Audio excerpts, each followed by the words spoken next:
Hello बच्चों, कैसे हैं आप? क्या हाल चाल आपकी? सीएमए फाइनल सीएफआर में जिस टॉपिक का हम आज रिवीजन करने वाले हैं वो है हमारा वैल्यूएशन ऑफ शेयर्स। आपके इंस्टीट्यूट के स्टडी मेट के मुताबिक जितने मेथड्स ऑफ वैल्यूएशन आपको पढ़ना है, वर्कबुक 2025 अभी तक के पास्ट में जितने सारे क्वेश्चंस आ चुके हैं और वो सारे पॉइंट्स जहाँ पे आपके दिमाग में डाउट्स क्रिएट होते हैं इस चैप्टर में, उन सबको मैं यहाँ पे कवर करने वाला हूँ। इसको कवर करने के बाद आप बहुत ही मस्त तरीके से इस चैप्टर पर मास्टरी करेंगे, विश्वास दिलाता हूँ। आइए शुरू करते हैं। देखो, शेयर्स को वैल्यू करने के लिए हमारे पास 3 अप्रोचेज है। एक आपका इनकम, दूसरा नेट एसेट्स, तीसरा market approach. Net assets approach का दूसरा नाम इंट्रिंसिक वैल्यू, रियल वैल्यू या एसेट्स ब्रेकअप वैल्यू, इन सब का मीनिंग आपका सेम है। इसके अंदर में कोई डिफरेंट मेथड्स नहीं है। नेट एसेट्स अप्रोच को इन नाम से आपको जाना जाता है। लेकिन जो हमारा इनकम अप्रोच है, इस इनकम अप्रोच के अंदर में हमारे पास इतने सारे मेथड्स आपके पास हैं। Yield method, discounted cash flow method, dividend discount model and maintainable profit, इन सबको हम रिवाइज करेंगे। लेकिन आपको पता है कि एग्जाम में आपके जो क्वेश्चंस आपके आते हैं इस चैप्टर से, वो मैक्सिमम क्वेश्चन या तो इस मेथड से आएंगे या फिर आपका इनकम अप्रोच में यील्ड मेथड से। ये छोटे छोटे मेथड है, हम इस सबको रिवाइज करेंगे। इवन आपका जो मार्केट अप्रोच हम उसको भी देखेंगे। लेकिन बच्चे, इस चैप्टर पे आपके एग्जाम में इन 2 मेथड पे आपकी मास्टरी अच्छी तरीके से होनी चाहिए। आइए शुरू करते हैं। पहले नेट एसेट्स अप्रोच से मैं आपको यहाँ पे कराऊँ, फिर धीरे धीरे आगे बढ़ेंगे। नेट एसेट्स अप्रोच में क्या होता है जी कि जब हम शेयर की वैल्यू निकालते हैं, तो शेयर का मतलब क्या, हम बात कर रहे हैं इक्विटी का। जब इक्विटी शेयर की वैल्यू निकालते हैं तो हम क्या देखते हैं कि इस कंपनी में जितने भी एसेट्स हैं, उन सारे एसेट्स को अगर हम आज मार्केट में बेच देते हैं तो कितना पैसा मिलेगा।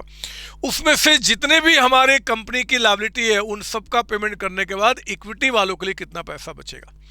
और जितना पैसा इक्विटी वालों के लिए बचेगा उसको नंबर ऑफ इक्विटी शेयर से डिवाइड करके हम पर शेयर इक्विटी शेयर की वैल्यू निकाल लेते हैं।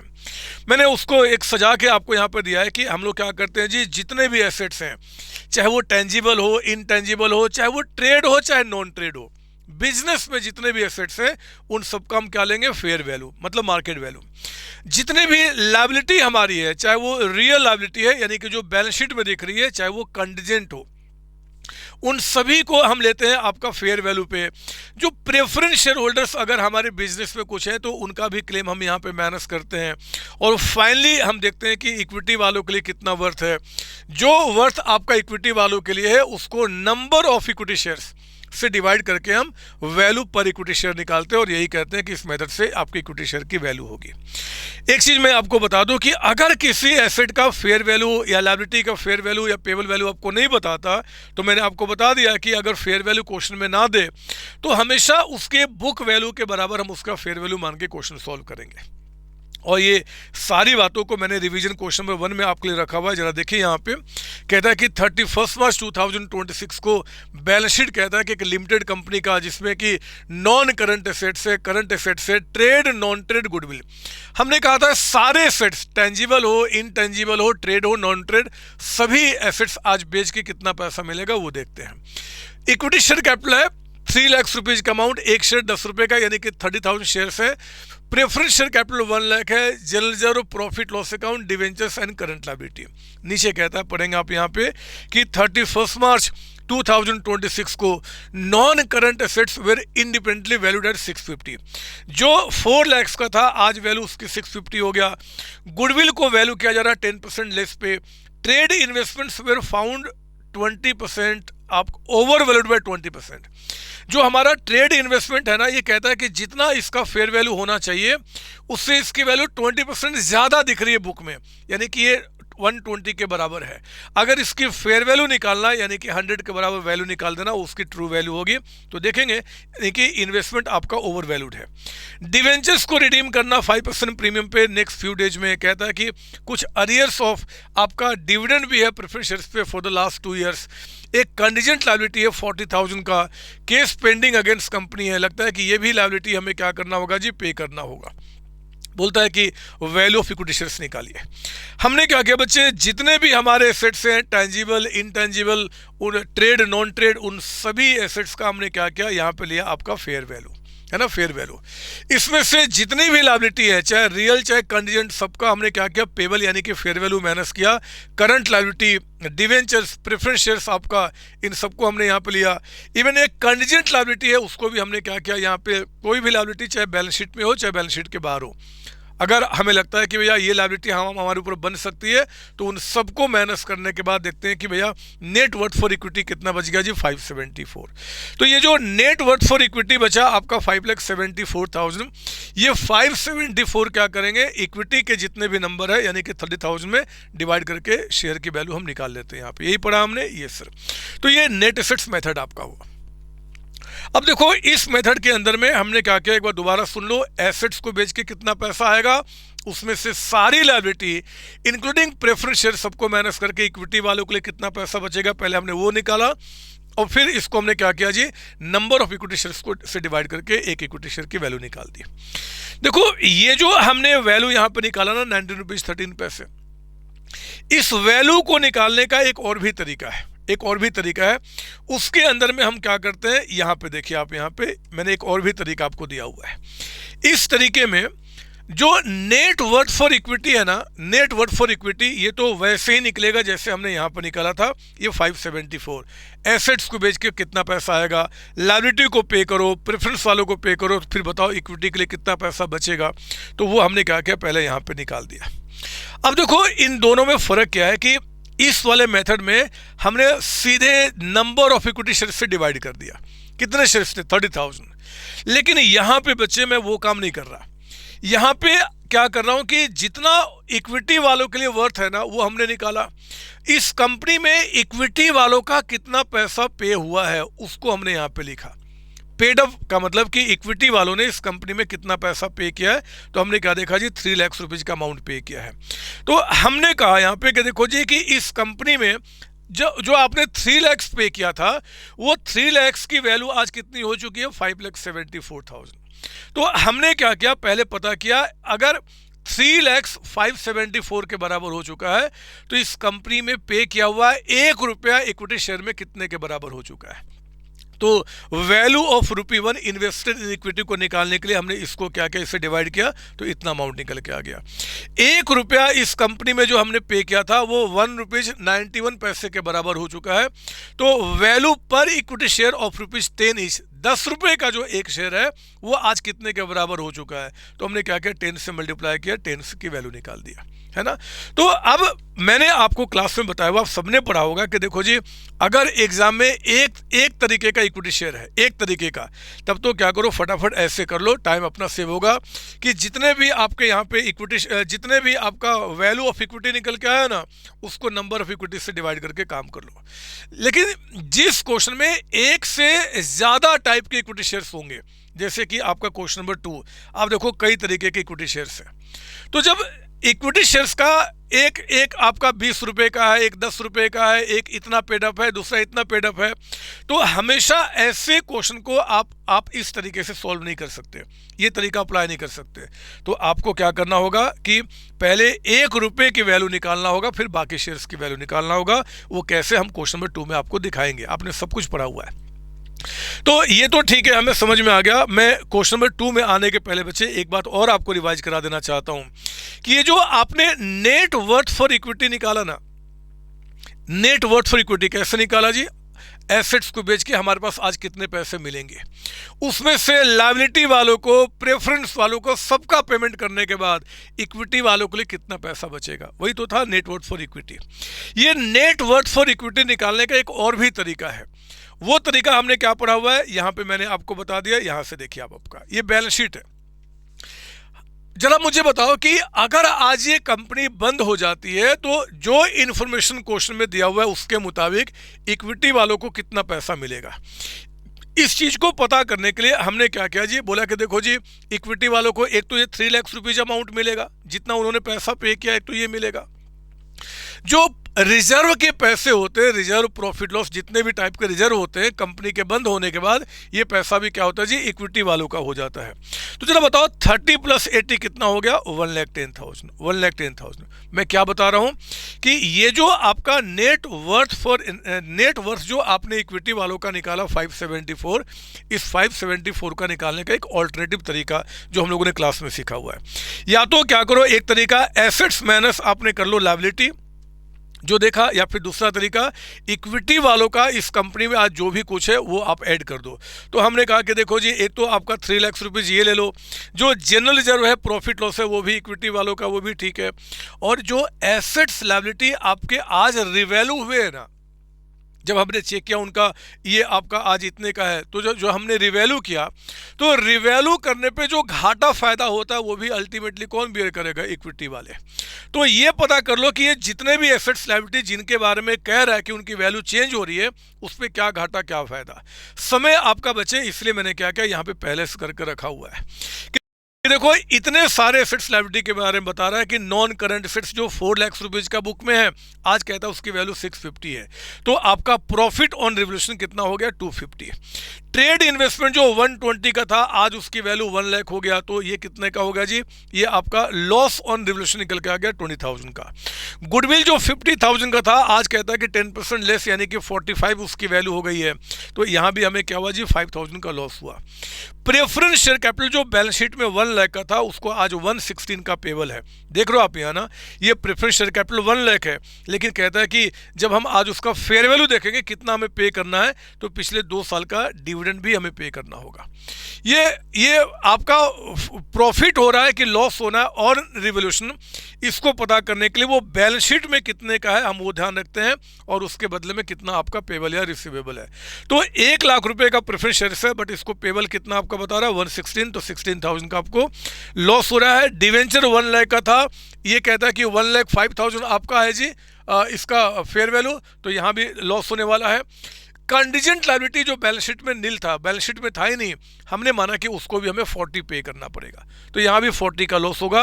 प्रॉफिट लॉस का नेट निकाला तो कितना निकल के आ गया जी, 1,64,000 का प्रॉफिट।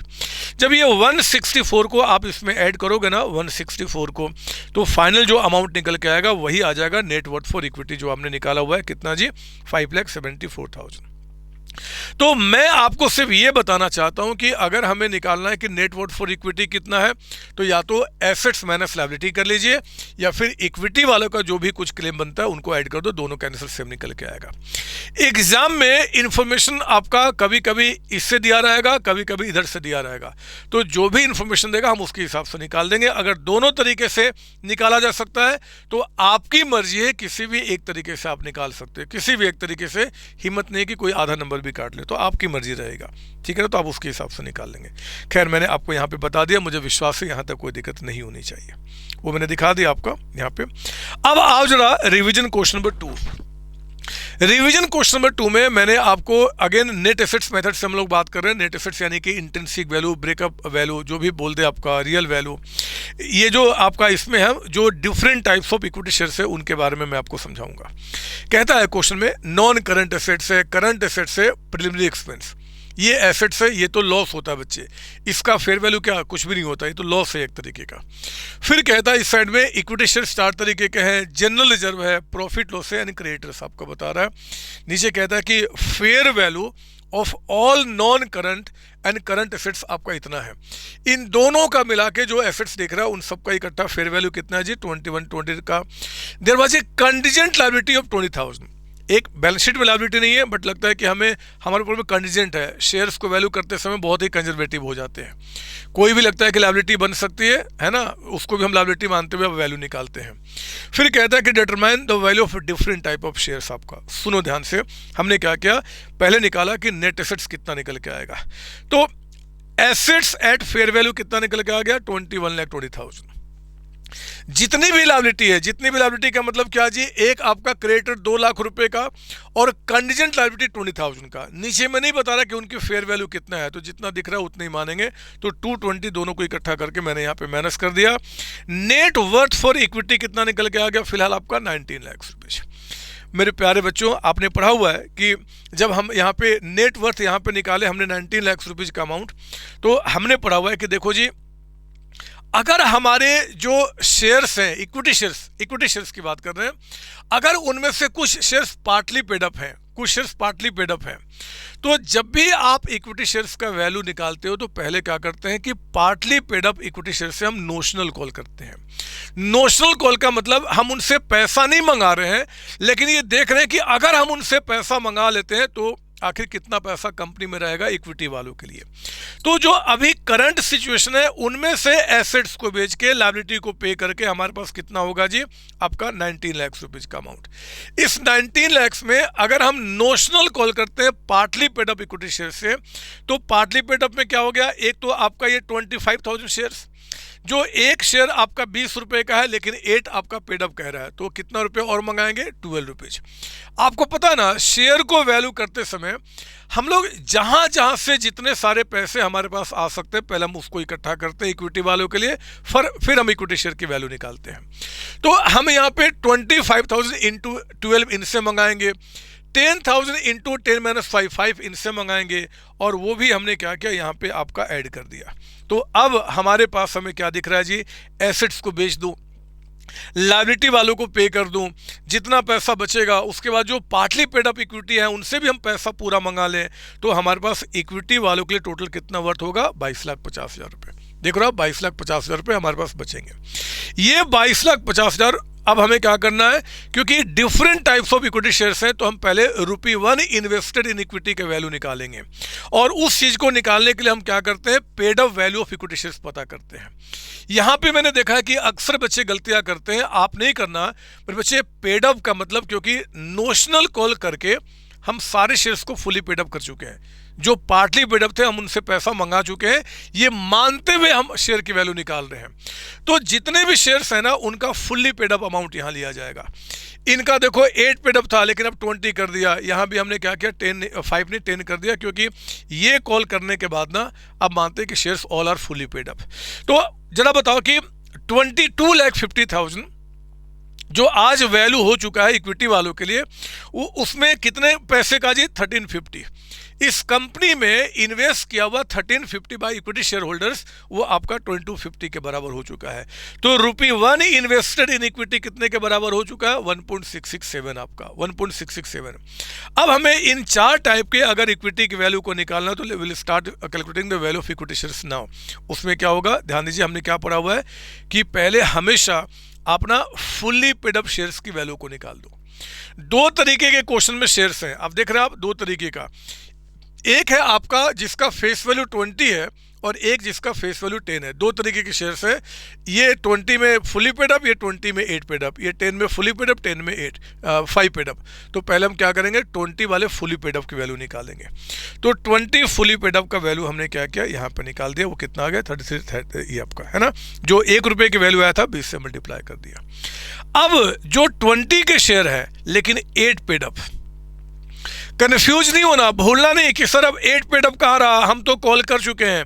अरे ये नोशनल कॉल था, माना गया कि अगर उनसे पैसा मंगा लिया जाए तो कितना पैसा इक्विटी वालों के लिए होगा। हमने मंगाया थोड़े ही है। जब शेयर की वैल्यू निकालते हैं तो एट प्रेजेंट जो हम शेयर दिख रहे हैं हम उसी की वैल्यू निकालते हैं, पढ़ा तो है आपने। तो हमने क्या किया, बोला कि भैया ठीक है, जो 8 पेड अप है उनकी वैल्यू कितना, तो कैसे करेंगे, पहले आपने जो फुली पेड अप शेयर की वैल्यू निकाला ना, कितना, 33 रुपये 33 पैसे, उसको आप यहाँ पे लिखो। अब जरा बताओ कि अगर 8 पेड अप है तो कितना अभी तक आपने कंपनी को नहीं पे किया है, 12। तो हमने कहा कि भैया एक शेयर जो फुली पेड अप है उसकी वैल्यू इतनी है, इसमें से 12 रुपीज अभी तक आपने कंपनी को नहीं दिया है, तो उस 12 को माइनस करके बाकी की वैल्यू इतनी कही जाएगी। क्लियर ना। उसी तरीके से 10 रुपये वाला जो शेयर है, पहले आप फुली पेड अप की वैल्यू को निकाल दो। पहले हम फुली पेड अप शेयर्स की वैल्यू निकालते हैं और फिर उससे जुड़ा हुआ जो पार्टली पेड अप है उसका वैल्यू निकालिए। आप कहना कि 10 रुपये वाले शेयर की वैल्यू आपका कितना हो चुका है, 16 रुपीज़ 70 पैसे, उसको ले लेना। कितना अभी तक नहीं दिया आपने, 5, तो उस 5 को माइनस करके बाकी अमाउंट आप यहाँ दिखा देंगे। ठीक है ना। यही तरीका आपका इंस्टीट्यूट अलाउ करता है और इसी तरीके से क्वेश्चन सोल्व करना है। अगर आपने कोई भी दूसरा तरीका कहीं और से पढ़ा है तो वो आपका इंस्टीट्यूट उसमें मार्क्स नहीं देगा, तो आपको इसी में चलना पड़ेगा। कोई डाउट इसके अंदर में नहीं सर। अच्छा, मैं आपसे बहुत प्यार करता हूँ, इसलिए इस क्वेश्चन में भी ये जो नेट वर्थ फॉर इक्विटी निकला ना 22,50,000 रुपये, इसका दोनों तरीके से मैंने निकाल दिया है। एक तरीका यहाँ पे क्या देखा जी, एसेट्स माइनस आपका लायबिलिटी, एसेट्स माइनस लायबिलिटी। दूसरा तरीका क्या होता है कि इक्विटी वालों का जो भी कुछ है ना उसको आप ले लो। उसमें क्या दिख रहा है, इक्विटी वालों का 1 2 3 4, एक तो ये reserve and profit loss add करो, लॉस इन्हीं को बियर करना होगा, प्रॉफिट अगर इनका तो लॉस इन्हीं को बियर करना होगा, कितना वो माइनस करो, और फिर एसेट्स लायबिलिटी को रिवैल्यू करने पे घाटा फायदा। ये देखिए मैंने यहाँ पे दे दिया आपको कि आपका इक्विटी शेयर्स निकालने का एक ऑल्टरनेटिव है। पेड अप कैपिटल लिया जी हमने चारों का, रिजर्व को हमने ऐड किया, profit on revaluation of assets, assets को रिवैल्यू करने पे फायदा हुआ है, कंटीजेंट लायबिलिटी पे आपको लॉस हुआ है, प्रीलिम एक्सपेंस अपने से लॉस है, प्लस माइनस किया आपका कितना आ गया 19 lakh, notional call from partly paid up हमने यहाँ पे ऐड किया तो आपका नेटवर्थ फॉर इक्विटी आ गया, सेम जो आपका वहाँ निकल के आया है। तो एग्जाम में आपको दोनों से सॉल्व नहीं करना, कोई भी एक तरीके से आप निकाल सकते हो, आपकी मर्जी जो आपको अच्छा लगे, और फिर आगे की बातें तो उसी तरीके से करना है जैसे हमने पहले किया। कोई डाउट इसके अंदर में? नहीं सर। तो नेट एसेट्स मेथड, जिसका नाम इंट्रिंसिक वैल्यू मेथड, जिसका नाम ब्रेकअप वैल्यू मेथड, जिसका नाम रियल वैल्यू मेथड, हमने उसका प्रॉपर रिवीजन किया। बट अभी चिंता नहीं करो, ये मत सोचना कि क्वेश्चंस खत्म हो गए। अभी वर्कबुक के पास्ट ईयर क्वेश्चन के हम सब क्वेश्चंस आगे देखेंगे ना, पहले पूरे मेथड्स पे एक बार कमांड कर लेते हैं। सेकेंड मेथड जो हमें रिवाइज करना वो क्या है जी, यील्ड मेथड। यील्ड मेथड के अंदर में बच्चे 3 मेथड आपका यहाँ कवर होता है, capitalisation of earning method, dividend yield method, और तीसरा क्या है, बेस्ड ऑन ईपीएस। यही इंस्टीट्यूट ने दिया हुआ है, ये सर। इन तीनों में एक बात बहुत ध्यान से सुनना, एग्जाम में अगर क्वेश्चन कह देता है कि आपने क्वेश्चन सॉल्व करना by capitalisation of earning method, तो आप इसे सॉल्व करना। वो कहते हैं कि भैया डिविडेंड यील्ड मेथड से सॉल्व करो, उससे सॉल्व करना, ईपीएस के ऊपर में सॉल्व करो तो इसमें सॉल्व करना। लेकिन मेरे बच्चे एग्जाम में अगर सिर्फ इतना कहते हैं कि क्वेश्चन सॉल्व करो बाय यील्ड मेथड, और यील्ड मेथड में किस मेथड से सॉल्व करना अगर ना बताए तो हमेशा डिविडेंड यील्ड मेथड से आपको क्या करना है, क्वेश्चन सॉल्व करना है एज पर instruction given by the ICMAI। याद रहेगी बात ना, वो नाम लेंगे तो नाम से, नाम ना बताए सिर्फ कह दे भैया यील्ड मेथड से सॉल्व करो, तो हमें डिविडेंड यील्ड मेथड को प्रेफरेंस देना होगा। मैंने आपको लिख भी दिया यहाँ पे। आइए ना मैं अब इसका रिवीजन कराऊं और फिर मस्त तरीके से आपको मैं आगे बढ़ाऊं। मैंने क्वेश्चन नंबर 3 खास आपके लिए बनाया है, और यहाँ पे जो भी डिस्प्यूट्स आपके दिमाग में हो सकते हैं, खासकर मैंने देखा हुआ है कि सर गुडविल में ये करते थे, यहाँ पे क्या करेंगे, वो सब मैं यहाँ पे सॉर्ट आउट करता हूँ रिवीजन में, सुनेंगे। एसेट्स आपके 8 लाख के हैं, इक्विटी शेयर कैपिटल कहता है कि 3 लाख का है, रिजर्व सरप्लस 250 का, और बैंक लोन कहता है कि 250 का अमाउंट। मैं बैठ जाता हूँ, मुझे लगता है कि बैठ के ज़्यादा अच्छी तरीके से, क्योंकि बैठ के दिमाग शांत होता है, फिर मैं शांत तरीके से आपको समझाता हूँ। आइए यहाँ पे मेरी बात ध्यान से सुनेंगे। कहता है कि आपका एक छोटा सा बैलेंस शीट दिया हुआ किसी कंपनी का, एवरेज प्रॉफिट या एक्सपेक्टेड प्रॉफिट कहता है कि इस कंपनी का 7 लाख रुपीज है, मतलब कि ये कंपनी ऑन एन एवरेज कितना कमा रही है, 7 लाख का प्रॉफिट कमा रही है। It is the policy of the company to transfer 30% of profit to general reserve. ये कंपनी जब भी प्रॉफिट कमाती है तो उस प्रॉफिट का 30% क्या करते हैं जी, जनरल रिजर्व में ट्रांसफर करती है। तो जनरल रिजर्व में 30% यानी कि 70% वो डिविडेंड के रूप में शेयर होल्डर्स को पे करती होगी। Share of other company in the same industry are quoted at 10% premium at dividend of 20%। इसका मतलब हुआ बच्चे कि जो इंडस्ट्री है ना, इस कंपनी को छोड़ के जो बाकी कंपनियां हैं उनमें रिटर्न कितना चल रहा है, 20%। जब वो 20% रिटर्न दे रही हैं तो उनके शेयर मार्केट में कितने में कोटेड है। देखो आप ना यहाँ पे इंडस्ट्री में एक शेयर कितने का नहीं बता रहा है, तो हम मानते हैं कि यही कंपनी आपका जिसका हम वैल्यू निकाल लो कितना दिख रहा है, 10 रुपये। तो अगर वो इंडस्ट्री में जो बाकी कंपनियां हैं उनका भी एक शेयर 10 रुपये का है, तो 10% प्रीमियम यानी कि कितने पे कोटेड है जी, ₹11 पे। ध्यान देना, यहाँ पे पॉइंट नंबर सी में इतना कह रहा सिर्फ कि इंडस्ट्री में बाकी जो कंपनियां हैं ना, इस कंपनी को छोड़ के वो 20% का रिटर्न अपने शेयर होल्डर को दे रहे हैं। जब वो 20% का रिटर्न अपने शेयर होल्डर को दे रहे हैं तो उनका शेयर मार्केट में कितने में कोटेड है आपका, 11 रुपीज़ में, 11 रुपये में मार्केट में ट्रेड हो रहा है। तो कहता है कि आप अपने इक्विटी शेयर का वैल्यू निकालिए। पहला कहता है कि by capitalisation of earning method, और दूसरा कहता है कि डिविडेंड यील्ड मेथड। इन 2 मेथड से बोलता है सॉल्व करने के लिए। ईपीएस का हम अलग से देख लेंगे, मेन आपका ये 2 मेथड होता है, बहुत ध्यान से फोकस करेंगे। देखो जब हम कैपिटलाइजेशन ऑफ अर्निंग मेथड से यहाँ पे निकालते हैं तो मैंने आपका उसका यहाँ पे रिवीजन कराने के लिए मैंने स्टेप वाइज यहाँ पे लिख दिया है। पहले स्टेप में ध्यान देना, कैपिटलाइजेशन ऑफ अर्निंग, अर्निंग मतलब कि कंपनी का प्रॉफिट जो कमा रहे हैं। आप पता करो कि कंपनी का प्रॉफिट कितना निकल के आ रहा है, company profit on an average कितना कमा रही है। तो हमने कहा कि भैया company profit on an average 7 lakh rupees कमा रही है, तो 7 लाख रुपए हमने यहाँ पे लिख दिया।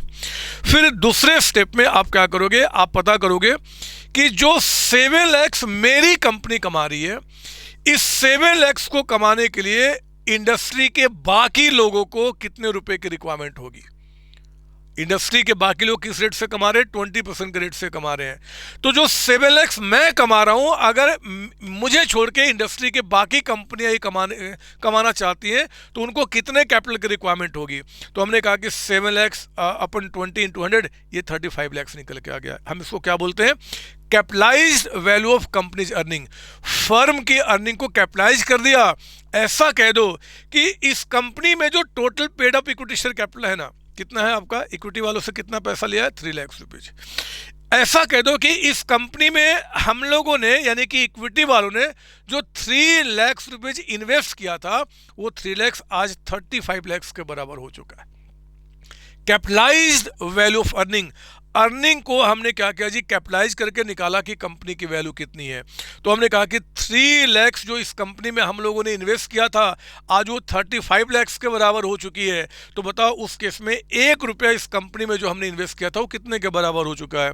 तो 35 लाख को 3 से हम डिवाइड कर देंगे, वो कितना आ गया, 11 रुपये 67 पैसे। तो 1 रुपया इस कंपनी में अगर इतना हो चुका है, तो एक शेयर हमारा कितने का है जी, फुली पेड अप, यानी कि 10 रुपये का। तो आप उसको 10 से मल्टीप्लाई करके आप 10 रुपये के शेयर की वैल्यू निकाल लोगे। ये होता है शेयर की वैल्यू निकालना by capitalisation of earning method. क्या बोलते हैं, कैपिटलाइजेशन ऑफ अर्निंग मेथड। याद रहेगी बात आपको, ये सर। कुछ और बातें मैंने यहाँ पे लिखा हुआ है, बट थोड़ा सा रुक जाओ, ये आपको समझ में आ गया होगा, मुझे पूरा विश्वास है। एक बार हम यहाँ पे क्या करते हैं, आपका इक्विटी शेयर्स की वैल्यू निकालते हैं by dividend yield method. Dividend yield, सुनो मेरी बात ध्यान से। देखो डिविडेंड यील्ड में क्या होगा कि आपको हमेशा इंडस्ट्री के बारे में क्वेश्चन में आपको बताएगा कि इंडस्ट्री परसेंटेज ऑफ डिविडेंड कितना पे कर रही है, तो उनके शेयर मार्केट में कितने में ट्रेड हो रहे हैं, ये हमेशा आपको बताएगा। आपको कंपनी में परसेंटेज ऑफ डिविडेंड कितना होगा बच्चे, जनरली क्वेश्चन में नहीं बताएगा, जो आपको ढूंढना होगा। अगर ये पता चल गया, ये 2 पता चल गया, तो बड़े आराम से आप कंपनी के अपने शेयर की वैल्यू निकाल दोगे बाय डिविडेंड यील्ड मेथड। अब देखिए यहाँ पे क्या है कि जैसे मैंने आपको क्लास में बताया हुआ है कि आप इंडस्ट्री और कंपनी का यहाँ पे एक या तो रफ में या फिर वर्किंग नोट्स में आप ये टेबल बना लो। कंपनी में जरा देखो, इस क्वेश्चन के अंदर में परसेंटेज ऑफ डिविडेंड हमारा कितना चल रहा था, 20%।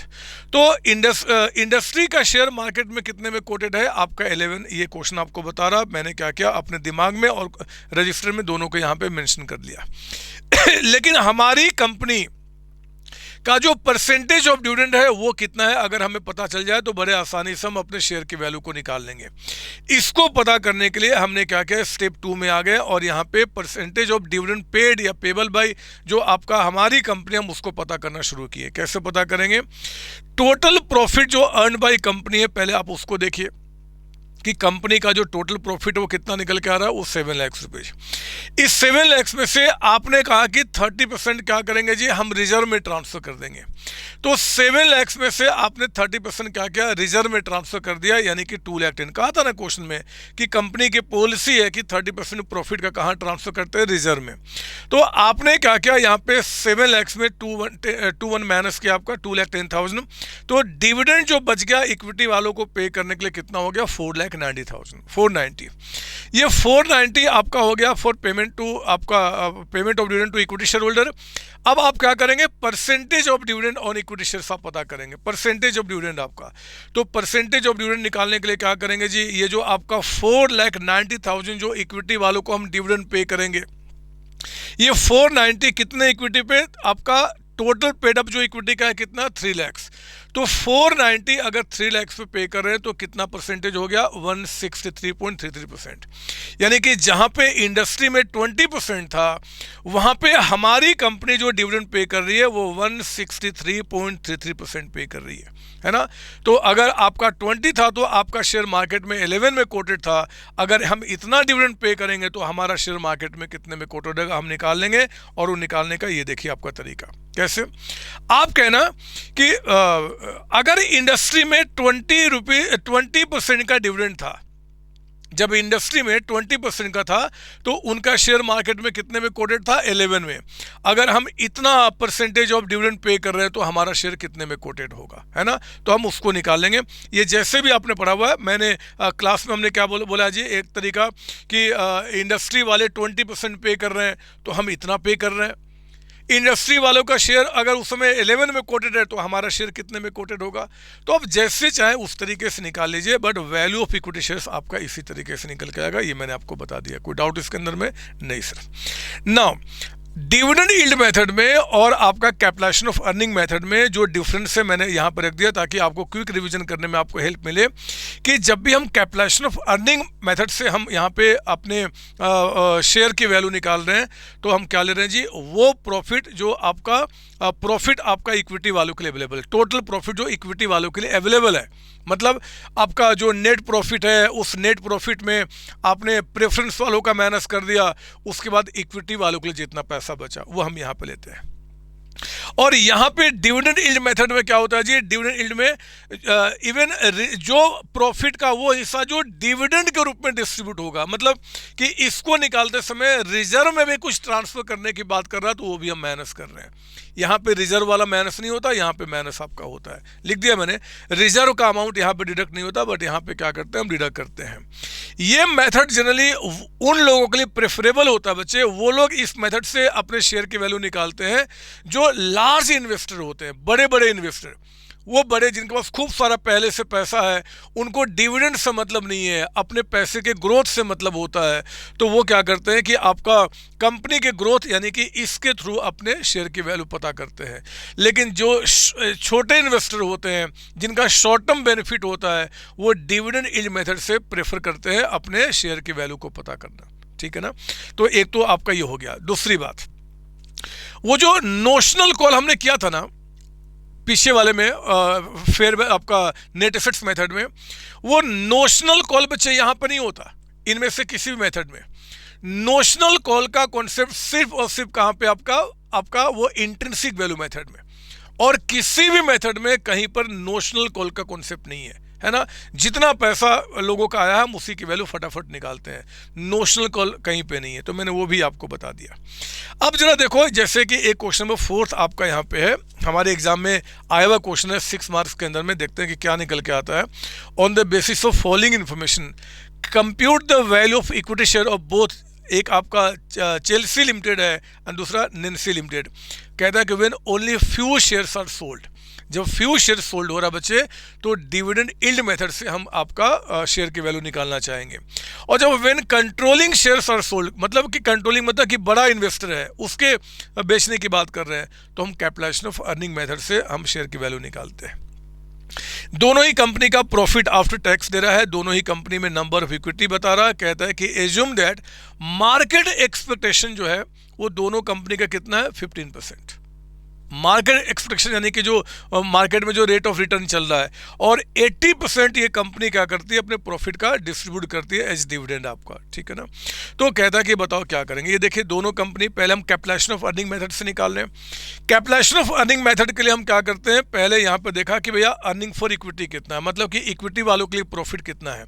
तो इक्विटी वालों के लिए प्रॉफिट 10 लाख वो हमने यहाँ पर लिख दिया। सेकेंड में हम क्या करेंगे, उसकी कैपिटलाइज वैल्यू निकालते हैं। तो हमने कहा कि 10 लाख रुपये 15% के हिसाब से इंडस्ट्री को कमाने के लिए कितने की रिक्वायरमेंट है, इतना अमाउंट, वो निकाल दिया।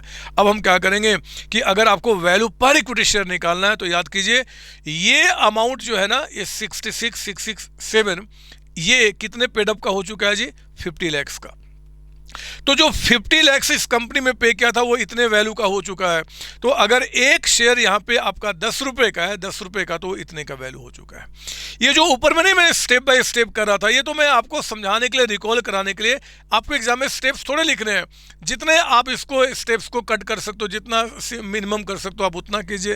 तो काम तो यही किया, बट हमने क्या किया, फटाफट काम किया। यहाँ पे हमने कहा कि देखो जी, कहाँ गया हमारा ये कि कंपनी का जो आपका इस कंपनी का अर्निंग कितना है 10 लाख रुपए, 10 लाख का कैपिटलाइज वैल्यू कितना, इतना आपका है। हमने कहा कि इस कंपनी में जो 50 लाख हम लोगों ने इन्वेस्ट किया है वो इतने के बराबर हो चुका है। तो इस कंपनी में एक शेयर का पेडअप कितना है 10, वो कितने के बराबर हो चुका है इतना, तो ये शेयर की वैल्यू निकल के आ गई। इस कंपनी के अंदर में 10 लाख जो था वो आपका इतने के बराबर है क्योंकि सेम, लेकिन ये जो वैल्यू हो गया वो 40 लाख, इसमें जो इक्विटी थे ना 40 लाख के थे आपका, तो आपका एक शेयर 10 रुपए का कितने का वैल्यू हो गया वो हमने निकाल दिया दोनों का। जब हम only few shares are sold यानी कि हम डिविडेंड यील्ड मेथड से अगर निकालते हैं तो जो अर्निंग फॉर इक्विटी है उससे हम पहले क्या निकालेंगे, डिविडेंड इसमें से कितना पे किया जाएगा। वो कहता है कि 80%, तो इतना इतना कहता है कि दोनों कंपनियां डिविडेंड पे करेगी। परसेंटेज ऑफ डिविडेंड पता करो, इक्विटी पे क्या निकल के आ रहा है, तो 8 लाख पे करेंगे 50 लाख के ऊपर में। हमारा जो पेड अप कैपिटल 50 लाख उसी पे तो डिविडेंड पे करेंगे, 16% आ गया। तो हमने कहा कि भैया इंडस्ट्री के बाकी लोग जब 15% पे कर रहे हैं तो उनका शेयर 10 रुपये में कोटेड है, अगर हम 16 रुपीज़ पे करेंगे तो हमारा शेयर कितने में कोटेड होगा, वो निकल के आ गया। सेम नेंसी का भी निकल के आ गया एंड दोनों के शेयर की वैल्यू निकल के आ गई। इसमें कोई डाउट आपको नहीं सर, तो दोनों ही मेथड में मैंने आपको बता दिया। अब देखो, मैं आपके दिमाग में एक चीज़ मैं बिठा देना चाहता हूँ। अक्सर देखा गया है कि आपके सवाल उठ के आते हैं और मैं चाहता हूँ कि आज के बाद वो सवाल सदा सदा के लिए बंद हो जाए। पता है क्या, देखो जब हम लोगों ने गुडविल का वैल्यूएशन पढ़ा था, गुडविल, तो हम लोगों ने वहां पे ना निकाला था एवरेज फ्यूचर मेंटेनेबल प्रॉफिट निकाला था बच्चे, बोलो हाँ, यस सर। और जब हम शेयर की वैल्यू निकालते हैं, जब हम शेयर की वैल्यू निकालते हैं किससे जी, by capitalisation of earning method, तो यहां भी बात किया जा रहा है कि जब हम इस पर निकालेंगे तो हमें क्या चाहिए, हमें चाहिए आपका एवरेज प्रॉफिट, हमें चाहिए एवरेज प्रॉफिट, आपका एवरेज प्रॉफिट या कह दो एक्सपेक्टेड प्रॉफिट।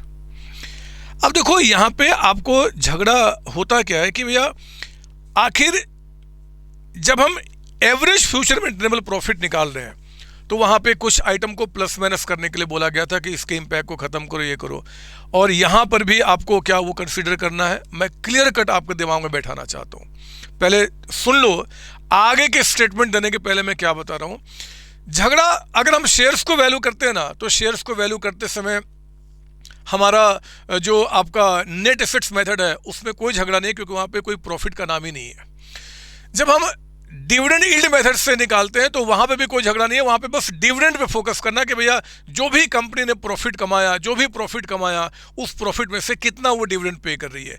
वो प्रॉफिट जो कमाया, वो प्रॉफिट कोई भी प्रॉफिट हो, जितना प्रॉफिट कमाया उसमें से वो डिविडेंड कितना पे कर रही है जी, जितना डिविडेंड पे कर रही है हम उसमें से क्या करेंगे, आपका डिविडेंड यील्ड मेथड से निकाल लेंगे काम आपका। झगड़ा कहाँ पे है, क्योंकि जब गुडविल को वैल्यू करते हैं तो यहाँ भी एवरेज प्रॉफिट की बात कर रहे हैं, और जब शेयर वैल्यू करते हैं by capitalisation of earning method तो वहाँ भी क्या कर रहा है, प्रॉफिट की बात कर रहा है। तो देखो जरा इन दोनों में क्या क्या चीज़ें ध्यान रखनी है। पहला, क्या जब हम जैसे कि एक बताया गया था interest on non trade investment, मुझे बताओ कि इंटरेस्ट ऑन या income from non trade investments goodwill को वैल्यू करते समय एवरेज फ्यूचर मेंटेनेबल प्रॉफिट में क्या हम कंसीडर करते हैं, नहीं करते, मतलब उसको हटा देते हैं। तो हमने यहाँ पे क्या बोला जी, नॉट कंसीडर्ड। जब बोल रहा हूँ कि नॉट कंसीडर्ड यानी कि वो हम क्या करेंगे जी, हम आपका इनकम नहीं मानेंगे, हम उसको वहाँ से माइनस करते हैं, जो ऑलरेडी आप पढ़ चुके हैं, रिविजन भी मेरे साथ कर चुके हैं। लेकिन मेरे बच्चे यहाँ पे ये जो है ना, ये यहाँ पे कंसीडर किया जाता है, कंसीडर्ड या कह दो नॉट इंक्लूडेड। ये आपका जो इनकम होता है उसमें इंक्लूड नहीं होता, और ये क्या होता है, इंक्लूडेड, वो इनकम का पार्ट मानते हैं। इसमें रटना नहीं है, सिंपल सा लॉजिक आपका है। हम जब गुडविल का वैल्यू करते हैं तो मैंने आपको बताया था गुडविल हमेशा ऑपरेशन का होता है, तो प्रॉफिट भी ऑपरेशन वाला है ना। उसमें जब भी हम नेट एसेट्स लेते थे तो सिर्फ ऑपरेशन वाला लेते थे, लेकिन जब शेयर की वैल्यू करते हैं तो हमें ऑपरेशन से नहीं, पूरे कंपनी की वैल्यू निकाली जाती है।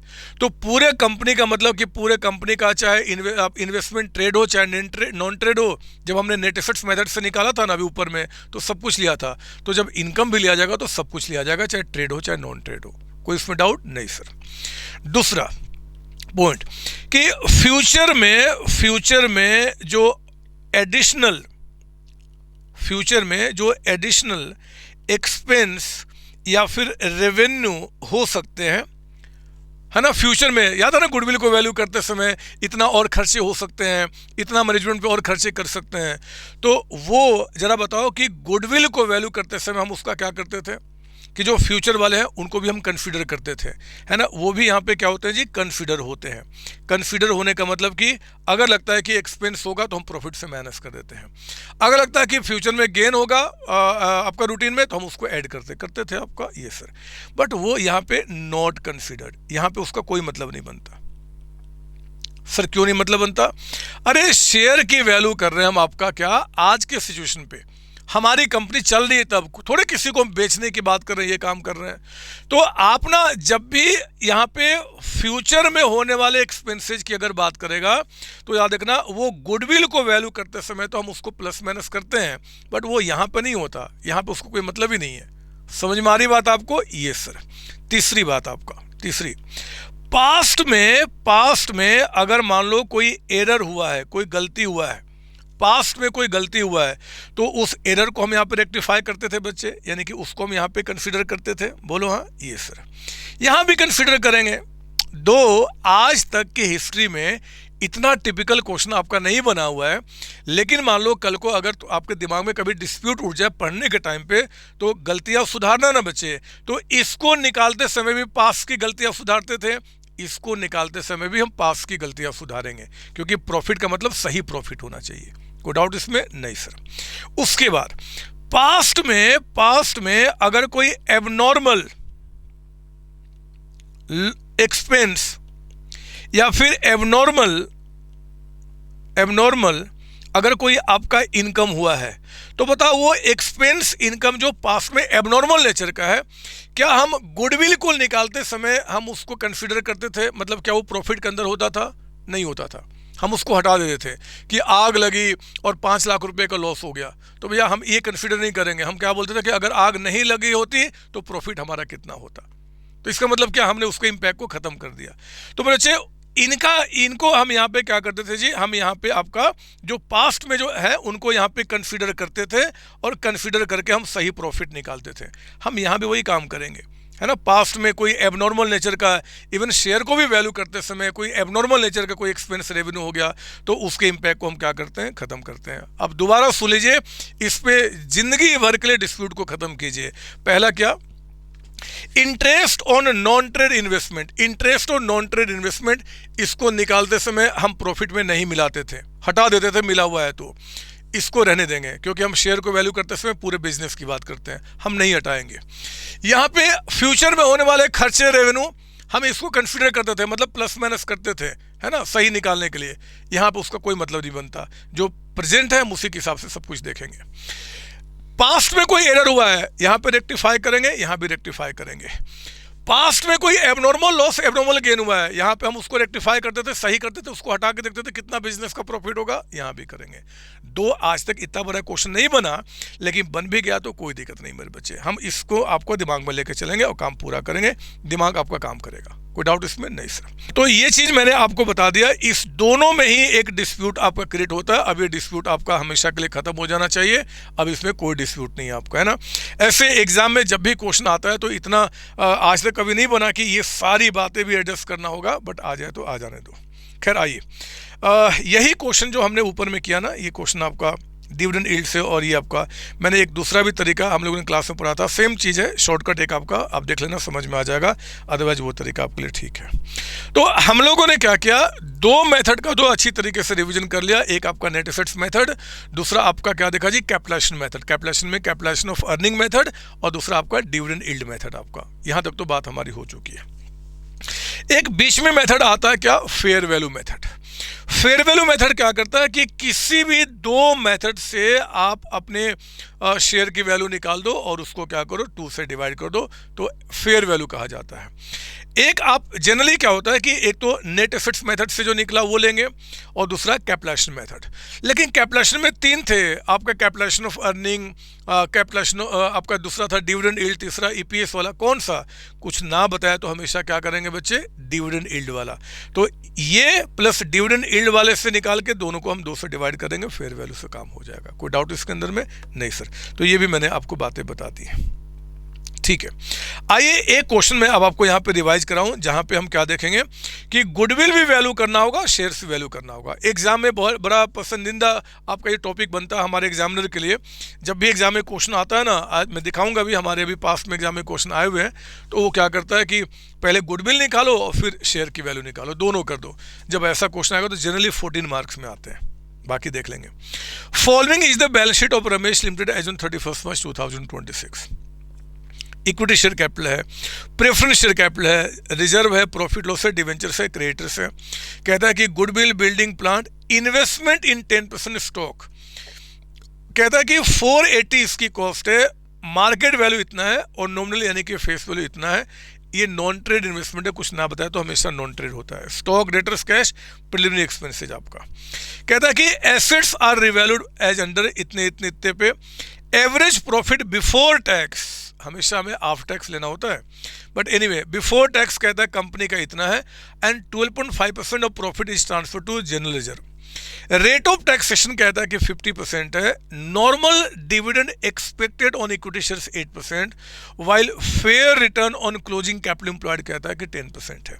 एज्यूम गुडविल आपको 3 years ऑफ सुपर प्रॉफिट से वैल्यू करना है ascertain the value of each equity share by fair value method. लो, तो फेयर वैल्यू मेथड से निकालने के लिए एक तो हम नेट एसेट से निकालेंगे, एक कैलकुलेशन मेथड से। कैलकुलेशन में भी क्या, डिविडेंड यील्ड मेथड आपका, और डिवाइड बाय 2 कर देंगे। लेकिन मेरे बच्चे उसके पहले आपको गुडविल की वैल्यू निकालना होगा ना। बिना गुडविल जाने बगैर शेयर की वैल्यू कैसे आएगी? तो हमने क्या किया, पहले गुडविल स्टार्ट किया। गुडविल निकालने के लिए सुपर प्रॉफिट यानी कि super into years purchase price. अब सुपर कैसे निकलेगा जी, average maintainable profit minus normal आपका। अब एवरेज निकालना शुरू करते हैं। एवरेज निकालने के लिए ऑलरेडी क्वेश्चन ने एवरेज प्रॉफिट आपको दिया तो है, बट ये बिफोर टैक्स दे रहा है। तो अब आप समझिए यहाँ पे इसमें हमें क्या क्या करना होगा। गुडविल को निकालते समय पहले तो इसमें 3 बातें। Interest on non trade investment है, हटा दो। दूसरी बात है, कोई फ्यूचर में खर्चे होने की बात कर रहा है, कंसीडर करो। तीसरी बात, कोई पास्ट में गलती या एबनॉर्मल चीजें उनको हटा दो, बस खत्म। तो देखो इस क्वेश्चन में पास्ट में कोई गलती सब बता नहीं रहा है, पहला चीज खत्म। फ्यूचर में होने वाले कोई एक्स्ट्रा खर्चे के बारे में बोल नहीं रहा है, वो भी खत्म। तीसरा क्या, इंटरेस्ट और नॉन ट्रेड है ना, ये सर नॉन ट्रेड इन्वेस्टमेंट देखो आपका 10% इनकम है, 5 लाख के पता ना फेयर वैल्यू पे निकालते हैं, 5 लाख से 10 यानी कि 50,000। तो हमने क्या किया, यहाँ देखिए एवरेज प्रॉफिट निकालते समय पहले बिफोर टैक्स वाला अमाउंट लिया, इसमें से इंटरेस्ट और नॉन ट्रेड इन्वेस्टमेंट को हमने हटाया, तो आपका जो अमाउंट आ गया उस पर टैक्स एक्सपेंस 50% माइनस किया, प्रॉफिट आफ्टर टैक्स निकल के आ गया। इसमें से प्रेफरेंस शेयर्स का डिविडेंड जो आपका है 10 लाख का 12%, ये देखिए आपका, ये तो हमेशा होता है 10 लाख का 12%, हमने इसको हटाया तो बच गया अर्निंग फॉर इक्विटी आपका, यानी कि जो प्रॉफिट आपका इक्विटी वालों के लिए वो 455। जब भी एग्जाम में शेयर और गुडविल दोनों की वैल्यू करने का क्वेश्चन आ जाएगा, वो बहुत ज़्यादा कॉम्प्लेक्स बना भी नहीं सकता, वो खुद ही घूम जाएंगे। तो आप आराम से समझना कि मस्त क्वेश्चन आने वाला है, दिखाऊंगा भी एग्जाम का भी क्वेश्चन पिछली बार का। तो ये 455 निकल के आ गया। अब हमारा क्या हो गया जी, ये एवरेज फ्यूचर मेंटेन प्रॉफिट आ गया। अब आइए नॉर्मल प्रॉफिट। नॉर्मल प्रॉफिट को निकालने के लिए उसने कह दिया है कि भैया आपको यहाँ पे 8% ये जो निकालना है फेयर रिटर्न जो है वो क्लोजिंग कैपिटल एम्प्लॉयड पे निकालना है, क्लोजिंग पे, एवरेज पे नहीं निकालना। ना बोले तो हमेशा हम कैपिटल एम्प्लॉयड का लेते हैं, एवरेज लेते हैं। Capital employed at the end minus 1/2 of current year profit. लेकिन कहता है कि नहीं जी आपको क्लोजिंग कैपिटल एम्प्लॉयड पे लेना है, आपका यहाँ पे फेयर रिटर्न क्लोजिंग पे 10%। तो ठीक है, क्लोजिंग कैपिटल एम्प्लॉयड निकालते हैं। क्लोजिंग कैपिटल एम्प्लॉयड निकालने के लिए हम क्या लेंगे, एसेट्स एट मार्केट वैल्यू। कौन से सेट्स, बिजनेस के, नॉन ट्रेड नहीं। गुडविल को वैल्यू करते समय नॉन ट्रेड ना तो एसेट आएगा ना उसका इनकम आएगा, बस। तो हमने बाकी सारे एसेट्स यहाँ पे लिए। ये देखो बिल्डिंग लिया, ये लिया, नॉन ट्रेड नहीं लिया, मैंने दिखा दिया, एग्जाम में आपको लिखना भी नहीं है। स्टॉक लिया, ये लिया, गुडविल भी हम नहीं लेते, याद है ना। तो नॉन ट्रेड इन्वेस्टमेंट गुडविल को छोड़ के बाकी सारे एसेट्स लिया, उसमें से लायबिलिटी माइनस किया हमने पेबल पे, तो कैपिटल एम्प्लॉयड एंड में आपका निकल के आ गया 31,10,000, और इस पे 10% आपका नॉर्मल रेट है, तो वो कितना आ गया 3,11,000। तो हमारे पास अब एवरेज में निकल के आया, नॉर्मल भी निकल के आ गया, एवरेज में नॉर्मल को माइनस किया, सुपर प्रॉफिट इंटू 3 गुडविल की वैल्यू निकल के आ गई। ये जो 432 आपका गुडविल की वैल्यू निकल के आया, अब हम क्या किए जी, उसको हम लेकर आ गए आपका शेयर की वैल्यू करने के लिए, और यहाँ पे आ गए कंप्यूटेशन ऑफ शेयर की वैल्यू बाय इंट्रिंसिक वैल्यू यानी कि नेट एसेट्स मेथड। क्योंकि बच्चे ऑलरेडी हम लोग आपका कैपिटल एम्प्लॉयड यानी कि net assets at the end में यहाँ पे निकाले हुए हैं, तो दोबारा कैलकुलेशन करके टाइम क्यों वेस्ट करेंगे। ये 3110 पहले आप यहाँ पे लिख दिए। आप जानते हैं इसमें दो चीज़ें हमने कंसीडर नहीं किया गुडविल को वैल्यू करते समय, एक तो आपका गुडविल और दूसरा क्या, नॉन ट्रेड इन्वेस्टमेंट, जबकि शेयर की वैल्यू में कंसीडर होता है। तो हमने क्या किया, वो नॉन ट्रेड और आपका गुडविल की वैल्यू जो निकाला उसको ऐड कर दिया, तो नेट एसेट्स फॉर इक्विटी निकल के आ गया। कितना जी, 4062 आपका आ गया। अब 4062 हमारा नेट एसेट्स फॉर इक्विटी आ गया। जल्दी से चेक करो क्वेश्चन में इक्विटी एक तरीके के हैं कि कई तरीके के, एक तरीके के, तो टेंशन ही खत्म हो गया। जब एक तो नंबर ऑफ इक्विटी शेयर्स कितने हैं 1 लाख, जो भी नेट वर्थ फॉर इक्विटी निकल के आया हम उसको 1 लाख से डिवाइड, कहाँ चला गया मेरा वो, ये देखिए आप यहाँ पे, हाँ ये जो आपका निकल के आया इसको हमने क्या किया 1 लाख इक्विटी से डिवाइड कर दिया, पर शेयर की वैल्यू आ गया बाय इंट्रिंसिक वैल्यू मेथड। कई बार ये क्वेश्चन आपके एग्जाम में आया है, आपके स्टडी मेड का भी क्वेश्चन आप जानते हैं, हमने क्लास में भी ये क्वेश्चन किया हुआ है। तो आपका ये आ गया नेट एसेट्स मेथड से वैल्यू ऑफ इक्विटी शेयर्स, कोई डाउट इसमें नहीं सर। अब आइए जरा डिविडेंड यील्ड मेथड से जी। तो आप जल्दी बताओ, क्वेश्चन में इंडस्ट्री की सारी बातें बताएगा। इंडस्ट्री में रेट ऑफ डिविडेंड कितना चल रहा है 8%। तो जरा बताओ कि अगर इंडस्ट्री में 8% रेट ऑफ डिविडेंड चल रहा है तो इंडस्ट्री में शेयर कितने में कोट हुआ, कहीं बता रहा है, नहीं बता रहा है। तो हम क्या मान लेंगे, जितना हमारे शेयर का पेडअप है ना उतने पे ही कोट हुआ होगा, यानी कि 10 रुपये। तो हमने कहा ये देखिए आपके लिए कि जब 8% इंडस्ट्री में था तो शेयर कितने में कोट था, इतना। हमारी कंपनी का डिविडेंड कितना है ये हमें निकालना है, तो हम इसको निकाल लेंगे। अब देखो ये कैसे निकालेंगे, हम आ गए आपका डिविडेंड निकालने के लिए। जब डिविडेंड निकालना है तो फिर तो कोई सोचना नहीं है, कंपनी का सारा प्रॉफिट लीजिए, जो कंपनी का प्रॉफिट आपका है। तो कंपनी प्रॉफिट कितना कमा रही है जी, यहाँ देखिए आप, कंपनी प्रॉफिट कितना कमा रही है आपका 12 लाख रुपए। ये जो 12 लाख रुपए का प्रॉफिट कंपनी कमा रही है ये बिफोर टैक्स है। तो हमें इसमें से ट्रेड नॉन ट्रेड कुछ नहीं अलग करना होता, सारा लेते हैं। जब डिविडेंड निकालना है तो कंपनी जो कमा रही है हम उसी से क्या करेंगे, आगे बढ़ जाएंगे, है ना बच्चे।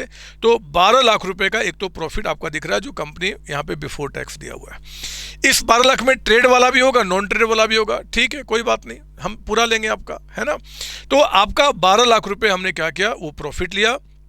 इस 12 लाख रुपए के प्रॉफिट में हमने कहाँ चले गए जी, 12 लाख में हमने टैक्स को माइनस किया, प्रेफरेंस वालों के डिविडेंड को माइनस किया, तो इक्विटी वालों के लिए कितना बच गया 480 आपका 480। क्वेश्चन कहता है कि रिजर्व में कुछ ट्रांसफरिंग होता है क्या, वो बोलता है कि हाँ जी सर, रिजर्व में हम यहाँ पे ट्रांसफरिंग करते हैं कितना आपका 2.5%। तो जो पैसा, जो प्रॉफिट बचा इक्विटी वालों के लिए, जो प्रॉफिट बचा इक्विटी वालों के लिए हम उसमें से रिजर्व में इतना ट्रांसफर कर देंगे, तो आपका प्रॉफिट डिस्ट्रीब्यूटेड एज डिविडेंड जो हो जाएगा वो इतना निकल के आ जाएगा। ये डिविडेंड हम पे कर रहे हैं 10 लाख रुपए की इक्विटी पे, तो कितना परसेंटेज आ गया 42। बस हो गया हमारा। अगर हमारा 42 तो अब हमारा शेयर का वैल्यू कितना, कैसे बोलेंगे। जब इंडस्ट्री में 8% का डिविडेंड पे कर रहे हैं, 8% का, तो उस जगह पे हम कितना पे कर रहे हैं जी 42%। हमेशा इंडस्ट्री हमारे नीचे रहेगी, हम आगे हैं, तो हम अपना डिविडेंड का रेट हमेशा ऊपर रखेंगे। तो इंडस्ट्री में 8 तो हमारा कितना जी 42, इंडस्ट्री का शेयर अगर 10 का तो हमारा कितने का होगा, वो आपकी वैल्यू निकल के आ जाएगी, और वही वैल्यू आपका यहाँ पे निकल के आ गया। अगर आपको फेयर वैल्यू से निकालना है तो इंट्रिंसिक वैल्यू प्लस आपका डिविडेंड यील्ड डिवाइड बाय 2 आपका फेयर वैल्यू भी निकल के आ गया। क्वेश्चन कंप्लीट आपका। कोई डाउट इसके अंदर में, नहीं सर। तो मैंने कहा ना ये तो बहुत सिंपल हो जाएगा, जब भी दोनों का वैल्यूएशन आ जाएगा तो समझो कि क्वेश्चन और भी आपके लिए सिंपल हो गया। अब हम लोगों ने अपने इंट्रिंसिक वैल्यू पे कमांड कर लिया, बोलो हाँ। हम लोगों ने यील्ड मेथड के अंदर में dividend yield, earning for capitalisation of earning method पे कमांड कर लिया। अब एक और था ना बच्चे कि आपका यील्ड मेथड के अंदर में एक था आपका based on EPS, based on EPS, कि अगर क्वेश्चन कहता है कि ईपीएस के बेसिस पे आप वैल्यू निकालो तो वो कैसे निकालेंगे, ये बात मैं आपको इस क्वेश्चन के थ्रू बताता हूँ। रिवीजन क्वेश्चन नंबर 8 आपका यहाँ पे है बेस्ड ऑन ईपीएस, उसको समझाने के लिए मैंने ये क्वेश्चन आपके लिए रखा हुआ है। हमारे इंस्टीट्यूट का स्टडी मेड का क्वेश्चन है, तो देखते हैं क्या बता रहा है। The following average balance sheet as on 31 March 26 pertains to S limited. Goodwill है, other fixed assets, current assets, loans, advances. Equity shares दिख रहा है कि 10 वाले फुली पेड अप, 10 वाले 8 पेड अप, 5 रुपीज वाले fully paid up, reserve surplus है, secured loan है, करंट लायबिलिटी, प्रोविजन आपका।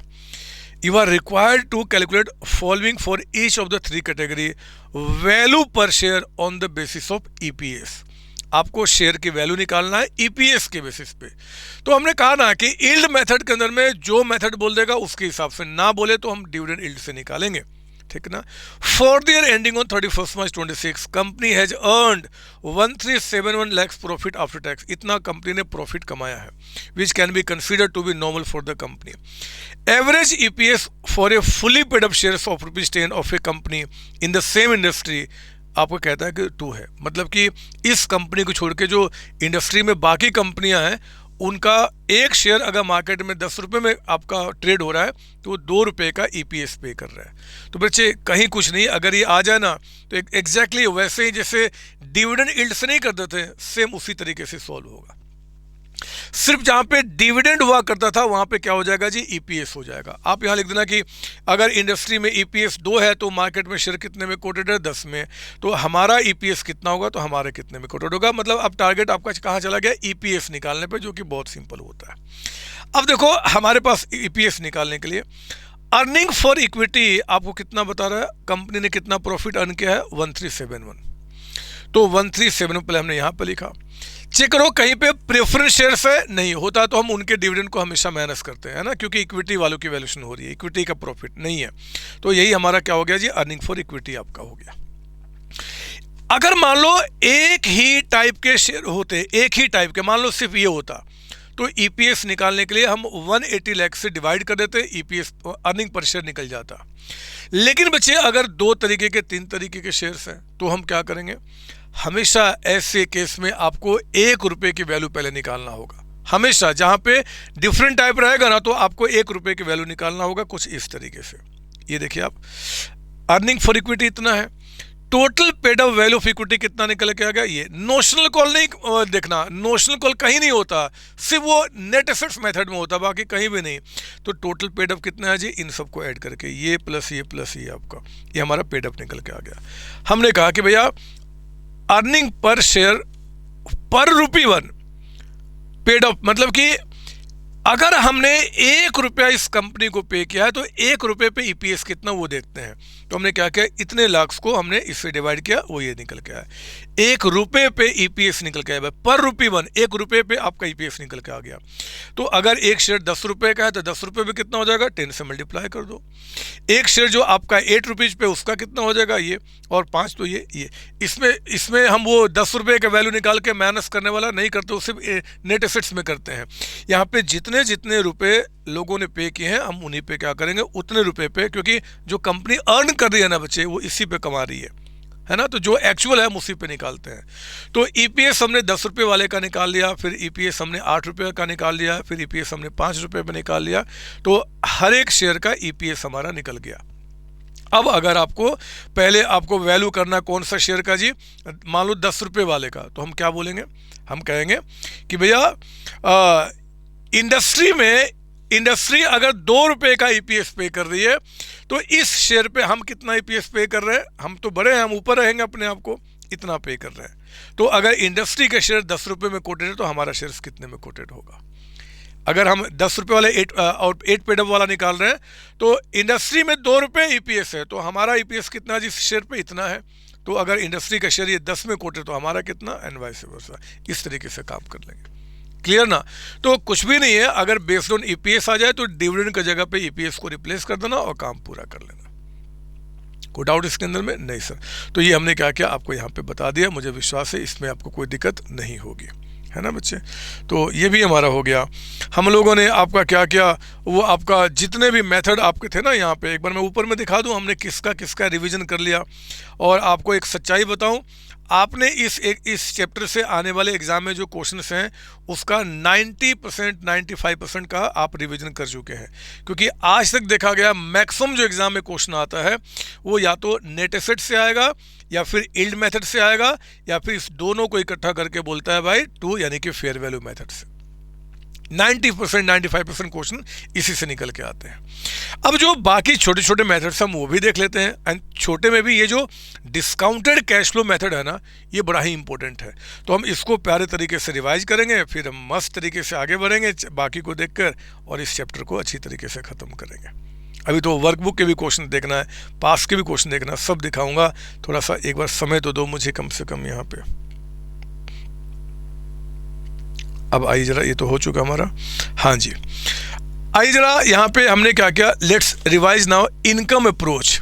हमने नेट एसेट्स अप्रोच देख लिया, इनकम अप्रोच में भी यील्ड मेथड हम ऑलरेडी देख चुके हैं, ऊपर में ही देख चुके हैं। तो अब हमारे पास क्या हुआ जी, ये 3 मेथड बच गया। इसमें से पहले डिस्काउंटेड कैश फ्लो मेथड को मैं आपको रिवाइज कराता हूँ। डिस्काउंटेड कैश फ्लो मेथड, क्योंकि फेयर वैल्यू में यानी कि यील्ड में जो हमने पढ़ लिया, या फिर नेट एसेट्स के बाद कोई मेथड अगर पूछा है आज तक या पूछेगा, तो आपका इसके ज़्यादा चांसेज आपके हैं। Discounted cash flow, discounted cash flow method के अंदर में आप जानते हैं कि यहाँ पे क्या होता है जी, हम कुछ चीज़ें पता करते हैं कि एक तो कैश फ्लो कितना है ना। यहाँ पे डिस्काउंटेड कैश फ्लो में एक्चुअली जब हम किसी शेयर की वैल्यू निकालते हैं, बिजनेस की वैल्यू निकालते हैं, तो हम क्या करते हैं कि उस कंपनी में फ्यूचर में कितना कैश फ्लो एक्सपेक्टेड है पहले वो पता करते हैं, और उन कैश फ्लो की आज की वैल्यू, डिस्काउंटेड मतलब आज की वैल्यू। तो यहाँ पे मेनली 3 नाम आपके यूज होते हैं। एक तो कैश फ्लो, एक होता है free cash flow to the firm, एक होता है free cash flow to the equity, है ना। तो इस तीनों को पहले एक बार रिवाइज करते हैं, फिर आगे। ये देखिए एक कॉन्सेप्ट बिल्डिंग क्वेश्चन मैंने रखा हुआ है। सेल्स कहता है कि 8 लाख, परचेज है rent, salary, depreciation, interest on debenture, provision for tax या नेट प्रॉफिट आफ्टर टैक्स आपका। और कहता है कि net increase in working capital आपका यहाँ पे 70,000 का। बोलता है कि नोपैट निकालिए, नोपैट मतलब net operating profit after tax निकालिए। दूसरा कैश फ्लो निकालो, तीसरा टैक्स रेट। ये वो चीज़ें हैं जो आगे इनके फॉर्मूला में यूज होगा, तो हम उसको फटाफट रिवाइज करते हैं। जल्दी बताइए, नोपैट कैसे निकालते थे। नोपैट का मतलब होता है कि आपका वो profit after tax assuming there is no interest, आपको निकालना है। कि नोपैट का मतलब होता है कि वो प्रॉफिट निकालो जो कि आफ्टर टैक्स है, ये मानते हुए कि कोई यहाँ पे इंटरेस्ट हमने कोई नहीं पे किया है। तो आपका 3,71,000 का अमाउंट आपका यहाँ पे दिया हुआ है। इस पे टैक्स कितना है जी, 159। लेकिन ये 159 जो टैक्स हमने निकाला है, देखो इंटरेस्ट ऑन डिवेंचर को भी माइनस करते हुए। और नोपैट का मतलब होता है net operating profit from the operation, operation का प्रॉफिट की बात करते हैं। और इंटरेस्ट का पेमेंट ऑपरेशन का खर्च नहीं माना जाता। तो हम क्या करते हैं जी, इस इंटरेस्ट को यानी कि 30,000 को ऐड करते हैं। ये जो निकल के आता है ये होता है आपका ऑपरेटिंग प्रॉफिट, ये हो जाता है ऑपरेटिंग प्रॉफिट आपका बिफोर टैक्स, ये हो जाता है बिफोर टैक्स आपका, है ना। कितना निकल के आ गया जल्दी बताइए। तो 371 प्लस 159 और प्लस आपका 30,000, net operating profit before tax आपका निकल के आ गया 5,60,000। इसमें से आप टैक्स को माइनस कीजिए, मतलब वो प्रॉफिट निकालो जो प्रॉफिट आप कहते हो कि हमने कमाया, assuming there is no expense like interest on debt, interest के नाम पे कोई खर्च नहीं है। तो अगर आपको निकालना तो एक तरीका क्या है, सेल्स में से इन सबको माइनस कर दो, या फिर क्या करो इन तीनों को ऐड कर दो, तो प्रॉफिट बिफोर टैक्स निकल के आ जाएगा। और इसमें से टैक्स को आप माइनस कीजिए, टैक्स का रेट कितना 30%। तो 5,60,000 पे 5,60,000 पे आप 30% माइनस करेंगे तो आपका कितना हो जाएगा जी, 30% माइनस किया यानी कि 1,68,000, 168। तो आपका 168 माइनस करके आउट ऑफ 560 अमाउंट कितना आ गया, 3,92,000, इसी को क्या बोलते हैं, नोपैड। अब आपको रिवीजन करा रहा हूँ, मैं सारी बातें समझा नहीं सकता। तो नोपैड का मतलब क्या जी, net operating profit after tax, simple जो प्रॉफिट हमने निकाला हुआ है, बट एज्यूमिंग इसके नाम का कोई खर्च नहीं है, तो बताओ फिर कितना होगा, वो हम निकालेंगे। मैंने यहाँ पे बता दिया कि दो तरीका है, या तो सेल्स में से सारे खर्चे माइनस कर दो एक्सेप्ट इंटरेस्ट, तो प्रॉफिट बिफोर टैक्स निकल के आ जाएगा, क्योंकि इंटरेस्ट नाम का कोई खर्च ही नहीं है। टैक्स माइनस किया तो नोपैड निकल के आ गया। दूसरा तरीका, प्रॉफिट आफ्टर टैक्स लीजिए, जो प्रोविजन फॉर टैक्स आपने कैलकुलेट किया ऐड करो, इंटरेस्ट ऐड करो, ये earning before interest and tax आ जाएगा, और इसमें से टैक्स माइनस करके नोपैड निकल के आ जाएगा। तो नोपैड मतलब कि ऑपरेशन का profit assuming there is no any expense like interest आपका, ठीक है ना। अब जरा आ जाइए यहाँ पे, अगला बचे कैश फ्लो। कैश फ्लो निकालना आपका है ना। कैश फ्लो का मतलब कि जो एक साल हमने बिजनेस कंटिन्यू किया है, एक साल जो हमने बिजनेस चलाया, एक साल बिजनेस चला के हमने कितना कैश कमाया फ्रॉम द ऑपरेशन, कैश कितना कमाया। तो पता है कैश फ्लो मतलब ऑपरेशन से एक साल में कैश कितना आया, तो net operating profit after tax जो निकाला ना नोपैड आपने, एक तो वो लीजिए, ऑपरेशन से कितना कैश आया। इसके साथ साथ अगर कोई नॉन कैश एक्सपेंसेस जैसे कि डेप्रिसिएशन आपने यहाँ पे माइनस किया था, तो उस डेप्रिसिएशन को भी क्या करेंगे, हम ऐड बैक करेंगे, क्योंकि जब हम कैश फ्लो की बात करते हैं तो जो डेप्रिसिएशन हमने चार्ज किया, ये वो एक्सपेंस है जो हमने प्रॉफिट से माइनस तो किया बट किसी को पे नहीं किया। तो कितना एक साल में कैश हमारे पास आया जी, तो हमने कहा कि उसमें डेप्रिसिएशन का अमाउंट भी हमारे पास कैश के रूप में आया है। इसके बाद अगर आपका वर्किंग कैपिटल इंक्रीज किया है, वर्किंग कैपिटल क्या होता था, ऑपरेशन में क्रिएट हुए current assets minus current liability. तो करंट आपने कैश फ्लो पढ़ा हुआ, मैं ज़्यादा नहीं समझाऊंगा।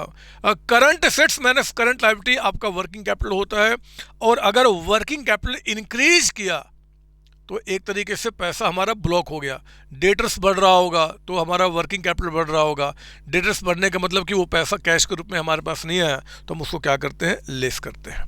तो आपने क्या करना है कि अगर कैश फ्लो निकालना होता है तो नोपैड में हम डेप्रिसिएशन यानी कि नॉन कैश एक्सपेंस को ऐड करेंगे, और जो आपका वर्किंग कैपिटल अगर आपका इंक्रीज हो रहा है तो हम क्या करेंगे जी, लेस करेंगे, और अगर आपका डिक्रीज हो रहा है तो ऐड करेंगे। डिक्रीज का मतलब कि पिछले साल का जो करंट एसेट्स था वो इस पर कैश में कन्वर्ट हो गया होगा, तो कैश वो भी आया होगा, है ना। ये सब बताया हुआ मैंने आपका, मैंने यहाँ पे बता दिया आपका रिवीजन के रूप में कि नोपैड का मतलब EBIT into 1 minus tax rate आपका, है ना। कैश फ्लो का मतलब नोपैड लेंगे, उसमें जितने भी नॉन कैश एक्सपेंसेज हैं जो हमने प्रॉफिट में चार्ज किए, जैसे डेप्रिसिएशन हो गया, अमोर्टाइजेशन हो गया, इम्पेयरमेंट हो गया, उन सबको ऐड करते हैं। हम ऐड करेंगे क्या, decrease in non cash working capital. अच्छा, वर्किंग कैपिटल का फॉर्मूला याद है ना, हम सारे करंट एसेट्स लेंगे except cash and cash equivalent, मतलब जो कैश है उसको छोड़ के बाकी सब कुछ यहाँ पे क्या होगा जी, आपका कंसीडर किया जाएगा।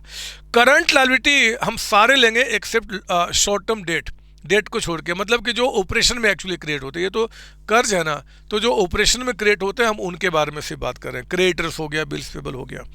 तो आपने नोपैड निकाला, कैश फ्लो कैसे निकालेंगे, फिर से नोपैड कितना कैश आया होगा, इसमें हम ऐड करेंगे डेप्रिसिएशन यानी कि नॉन कैश एक्सपेंस को। अगर वर्किंग कैपिटल इंक्रीज किया तो पैसा ब्लॉक हो गया माइनस, और अगर डिक्रीज किया तो पैसा बढ़ गया होगा, ऐड करेंगे आपका, है ना, कोई एक ही चीज़ होगा। वर्किंग कैपिटल का मतलब कि सारे current assets except cash and bank को छोड़ के, और दूसरा करंट लायबिलिटी यानी कि शॉर्ट टर्म डेट को छोड़ के बाकी सब कुछ लेंगे। ठीक है, ये सब तो आप जानते हैं, इसमें कुछ नहीं है। आइए एक रिवीजन क्वेश्चन नंबर 8 देखते हैं, जहाँ पे आपको CF, FCFF और FCFE निकालना है ना। तो मैंने सोचा कि पहले मैं आपको क्वेश्चन से करा दूं, फिर उसका रिवीजन करा दूंगा। तो नोपैड आपको दे रहा है 3 लाख जी, non net operating profit after tax. Depreciation को अगर ऐड करेंगे तब हम कैश फ्लो के पास पहुंचेंगे। वर्किंग कैपिटल डिक्रीज कर रहा है, डिक्रीज का मतलब कि कैश आया होगा, तो इसको भी ऐड कर देंगे। इन तीन को ऐड कर दो तो हमारा कैश फ्लो निकल के आ जाएगा। ये देखिए आपका हमारा कैश फ्लो निकल के आ गया, कितना, 470। ठीक है, अब हमारे पास कैश फ्लो निकल के आ गया। अगला होता है free cash flow to the firm. बताइए, free cash flow to the firm का मतलब क्या, जितना आपका कैश फ्लो आया है इसमें net capital expenditure incurred. Net capital expenditure incurred का मतलब कैपेक्स जिसको बोलते हैं, कि मान लो हमने कोई मशीन खरीदा है जी 5 लाख रुपए का, और हमने कोई दूसरा फिक्सेड्स बेचा है 2 लाख रुपए का, तो नेट कितना इनकर्ड किया, 5 माइनस 2 3 लाख रुपए, वो 3 लाख, इसमें से 3 लाख वहाँ पे यूज हो गया, तो उसी को बोलते हैं कैपेक्स आपका, नेट कैपिटल एक्सपेंडिचर इनकर्ड आपका, है ना।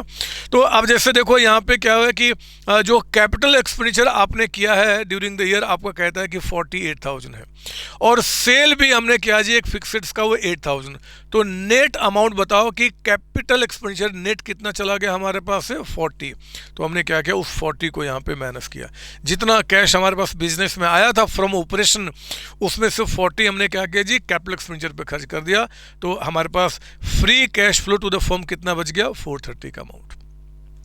अगर हमें free cash flow to the equity निकालना है, तो free cash flow to the firm के बाद हम क्या करते हैं, अब हमने जो इंटरेस्ट पे किया होगा, एक तो वो है ना, याद है ना, नोपेट निकालते समय हमने इंटरेस्ट को एक्सपेंस नहीं माना था, अब वो यहाँ पे माइनस होगा, और अगर जो डेट हमने रिपे किया हम उसको यहाँ पे माइनस करेंगे, मतलब कि free cash flow to the, इसमें से हमने क्या किया जी, एक तो कोई कर्ज हमने वापस किया, उसके लिए पेमेंट किया होगा, वो कितना, ये देख लो, कर्ज जो हमने आपका इशू किया है 12,000, 12,000 रुपये हमारे पास आए हैं, और कर्ज हमने रिपे कर दिया 15, तो नेट 3,000 हमारे पास से चले गए, है ना। तो नेट जो हमने पे किया वो 3,000 हमारे पास से चले गए, वो माइनस कर दिए।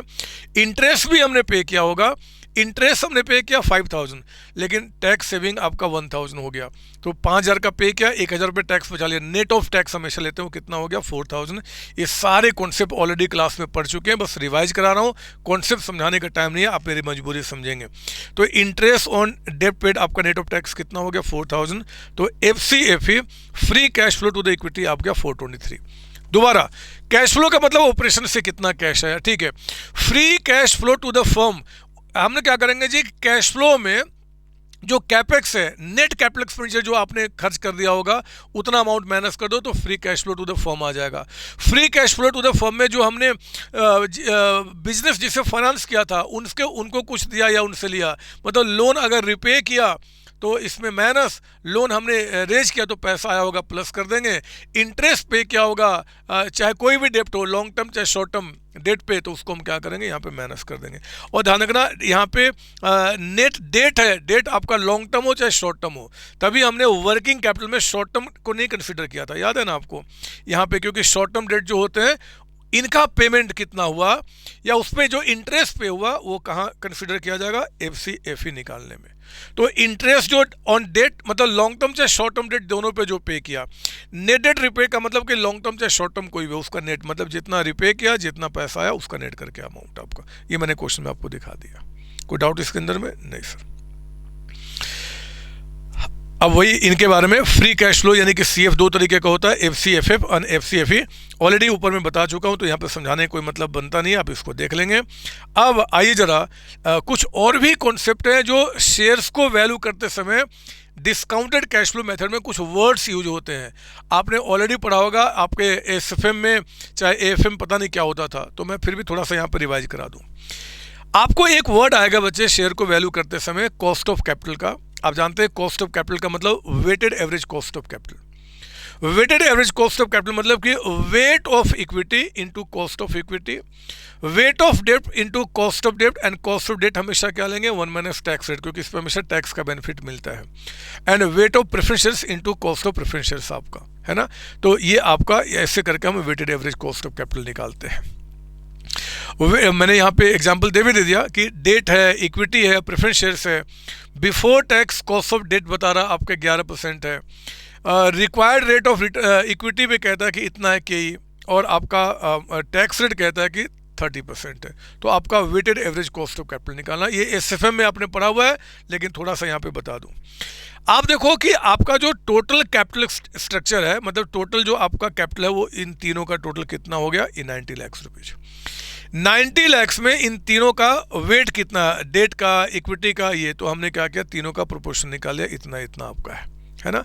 अब हम जब weighted average cost of capital निकालते हैं तो क्या करेंगे जी, पहले हम लेते हैं, मान लीजिए आपका यहाँ पे लिया वेट ऑफ इक्विटी, इक्विटी का वेट कितना है, ये रहा, तो हमने वो लिया into cost of equity, cost of equity कितना बता रहा है, 16.5, तो हमने क्या किया, इसको मल्टीप्लाई किया, प्लस कॉस्ट ऑफ डेट, तो डेट का प्रोपोर्शन कितना है ये लिया हमने, एंड डेट का कॉस्ट ये ध्यान रखना 11% प्री टैक्स बता रहा है, हमेशा नेट ऑफ टैक्स लेंगे।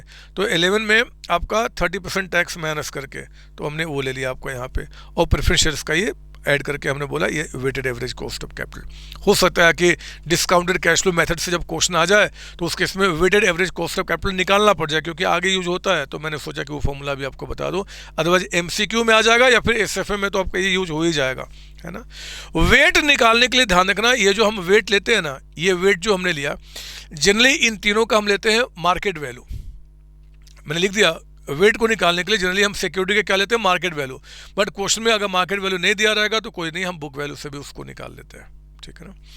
कॉस्ट ऑफ इक्विटी अगर निकालने की नौबत आ जाए, इससे सीएफआर में रिक्वायरमेंट नहीं आएगा, वो दिया रहेगा, बट मान लो अगर आ जाए तो हम क्या करते हैं, रिस्क फ्री रिटर्न प्लस बेटा यानी कि जो सेंसेशन है, जो रिस्क आपका फैक्टर है, इनटू इक्विटी पे जो रिस्क प्रीमियम है, तो ये प्लस ये करके हम के निकाल लेते हैं। वो मैंने आपको यहाँ बता दिया, आप इसको समझ जाएंगे, ठीक है ना।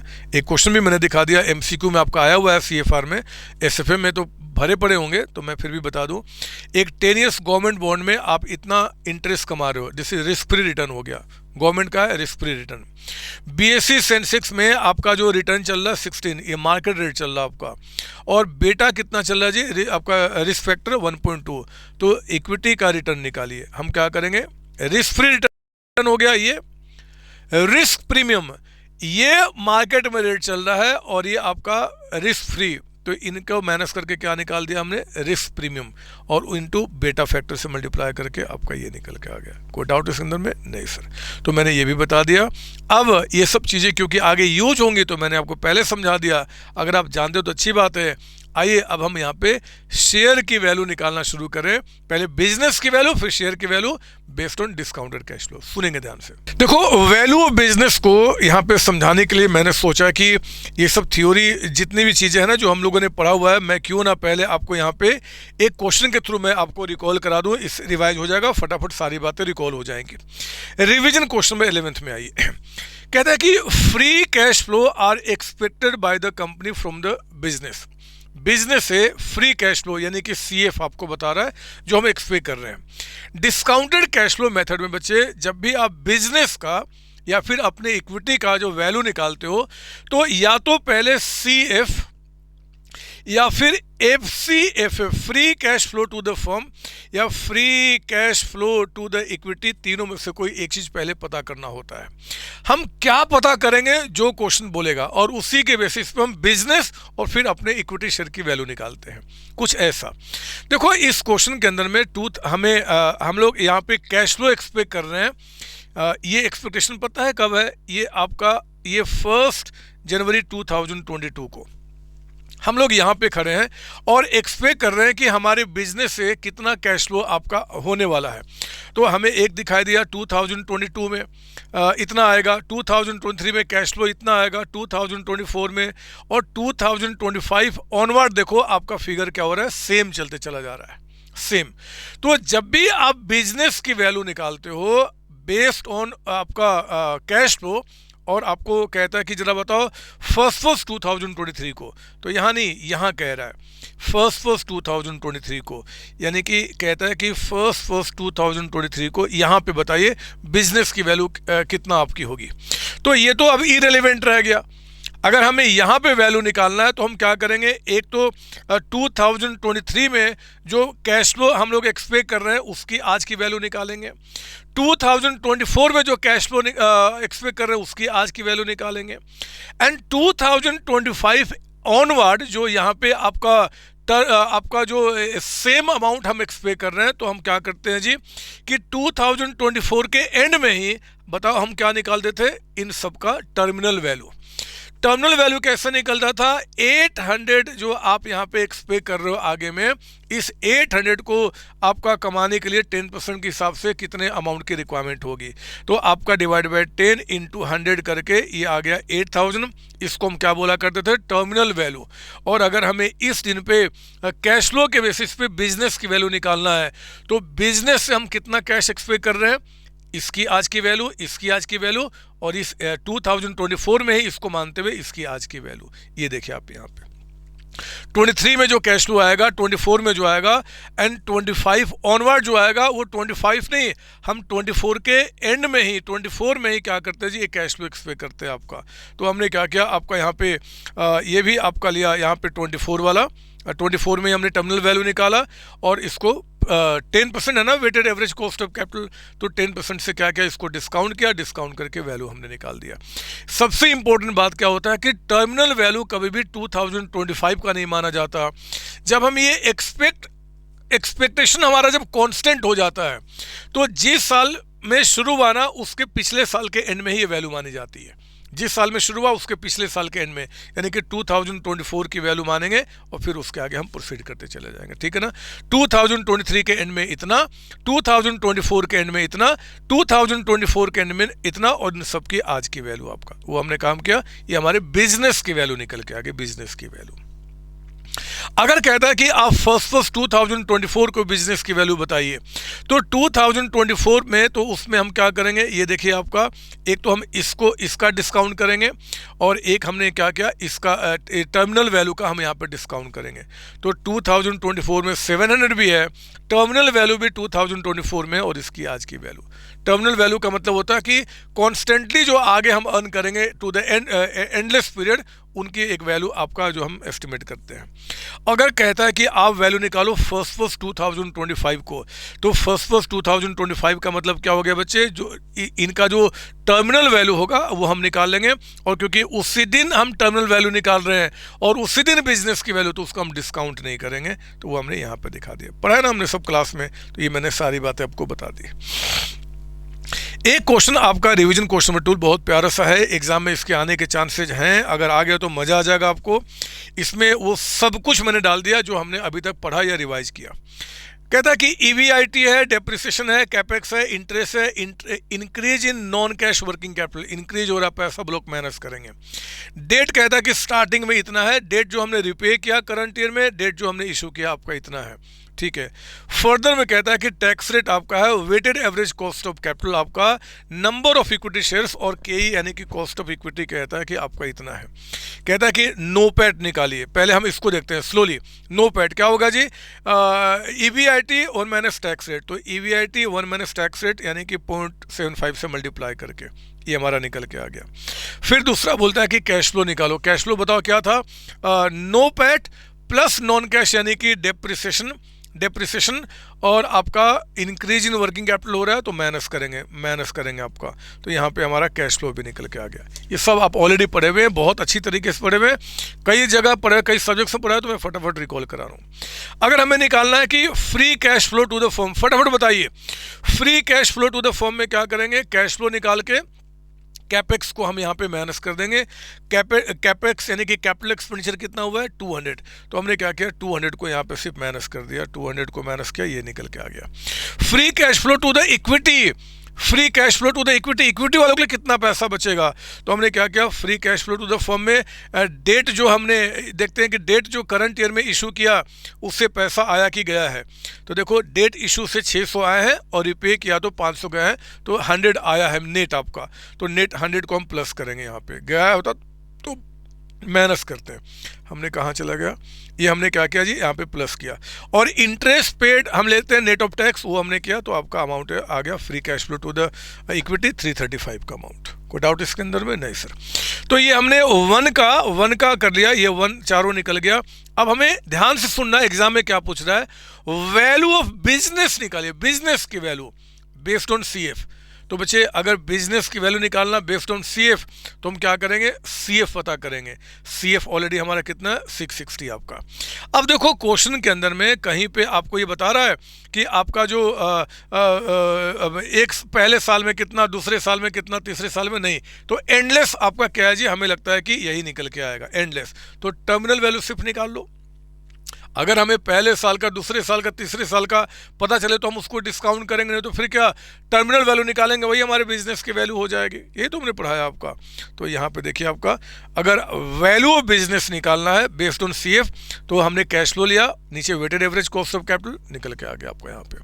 अगर FCFF पे बोलेगा तो हम क्या करेंगे जी, FCFF लेंगे, वेटेड एवरेज कॉस्ट, और ये आपका निकल के आ जाएगा। लेकिन हमें ध्यान देना होता है वैल्यू ऑफ बिजनेस अगर बेस्ड ऑन FCFE निकालना पड़ रहा है, free cash flow to the equity, जब इससे हम टर्मिनल वैल्यू निकालेंगे ना तो वैल्यू ऑफ इक्विटी निकल के आएगा। और अगर बिजनेस की वैल्यू पूछ रहा है तो इक्विटी के बाद आपको डेट की वैल्यू, आपका अगर प्रेफरेंस शेयर है तो उनकी वैल्यू ऐड करेंगे तब जाके वैल्यू फॉर्म निकल के आएगा। तो ये तो इक्विटी की वैल्यू हो गया। डेट हमारा कितना है जी, हमें डेट लेना होता है तो ये कहता है कि डेट स्टार्टिंग में, इस साल के स्टार्टिंग में इतना था, इतना हमने डेट इशू किया, बढ़ गया, इतना घट गया, माइनस करो तो एंड में कितना हो गया 3100। उस 3100 को हमने क्या किया, डेट की वैल्यू माना, इसको ऐड करेंगे तब जाके वैल्यू फॉर्म निकल के आएगा। तो ये बातें आपको ध्यान रखनी होगी, सब आपने पढ़ा हुआ है। ये हुआ बिजनेस की वैल्यू निकाला अगर आपका कोई ग्रोथ नहीं है तो। अगर आपका यहाँ पे ग्रोथ रेट दे दे कि भैया कॉन्स्टेंटली 5% से आपका बिजनेस ग्रो कर रहा है ना, कांस्टेंट ग्रोथ आपका 5%, तो बिजनेस कैसे निकल के आएगा जी, सेम फॉर्मूला, सिर्फ आपको यहाँ पे माइनस क्या करना होता है, ग्रोथ रेट, है ना। तो आपका कैश फ्लो ऊपर लिखा, weighted average cost of capital 10% यानी कि 0.10 है, ग्रोथ रेट 0.5% यानी कि 0.05, तो ये वैल्यू निकल के आ जाएगी। अगेन यहाँ पर निकल के आ जाएगा। अगर आपका ये तो FCFF हो गया, अच्छा मैंने गलत लिख दिया है, कंप्यूटेशनल वैल्यू पर शेयर बेस्ड ऑन FCFE। अच्छा नहीं ठीक है, ये दो ही पूछ रहा था, माफ कीजिए। सी में जो मैंने लिखा था ना, सी में आपका बिजनेस आपका इन दोनों के ऊपर में हो गया।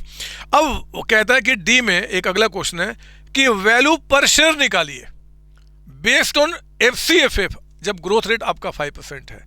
तो FCFF पे आपने क्या किया, डी में हम आ गए, डी में आ गए, और डी में हमने FCFF के बेसिस पे फर्म की वैल्यू निकाली, free cash flow to the firm, तो फर्म की वैल्यू आ गया। फर्म की वैल्यू में डेट को हमने माइनस किया तो वैल्यू ऑफ इक्विटी आ गया, प्रेफरेंस शेयर्स होता तो वो भी माइनस होता, बट नहीं है तो वैल्यू ऑफ इक्विटी आ गया। और वैल्यू ऑफ इक्विटी को नंबर इक्विटी शेयर्स से डिवाइड करके वैल्यू पर इक्विटी शेयर्स निकाल लेते हैं। तो आपको देखना होगा कि क्वेश्चन क्या पूछ रहा है अकॉर्डिंगली। अगर कहता है कि कंप्यूटेशनल वैल्यू पर शेयर निकालो बेस्ड ऑन FCFE, तो बच्चे FCFE के बेसिस पे हमने ऊपर में क्या लिया, FCFE। जब FCFE लोगे free cash flow to the equity, तो नीचे में कॉस्ट ऑफ इक्विटी लेना, न कि वेटेड एवरेज लेना। इक्विटी तो नीचे में इक्विटी आएगा माइनस ग्रोथ रेट, आपका ये निकल के आ गया।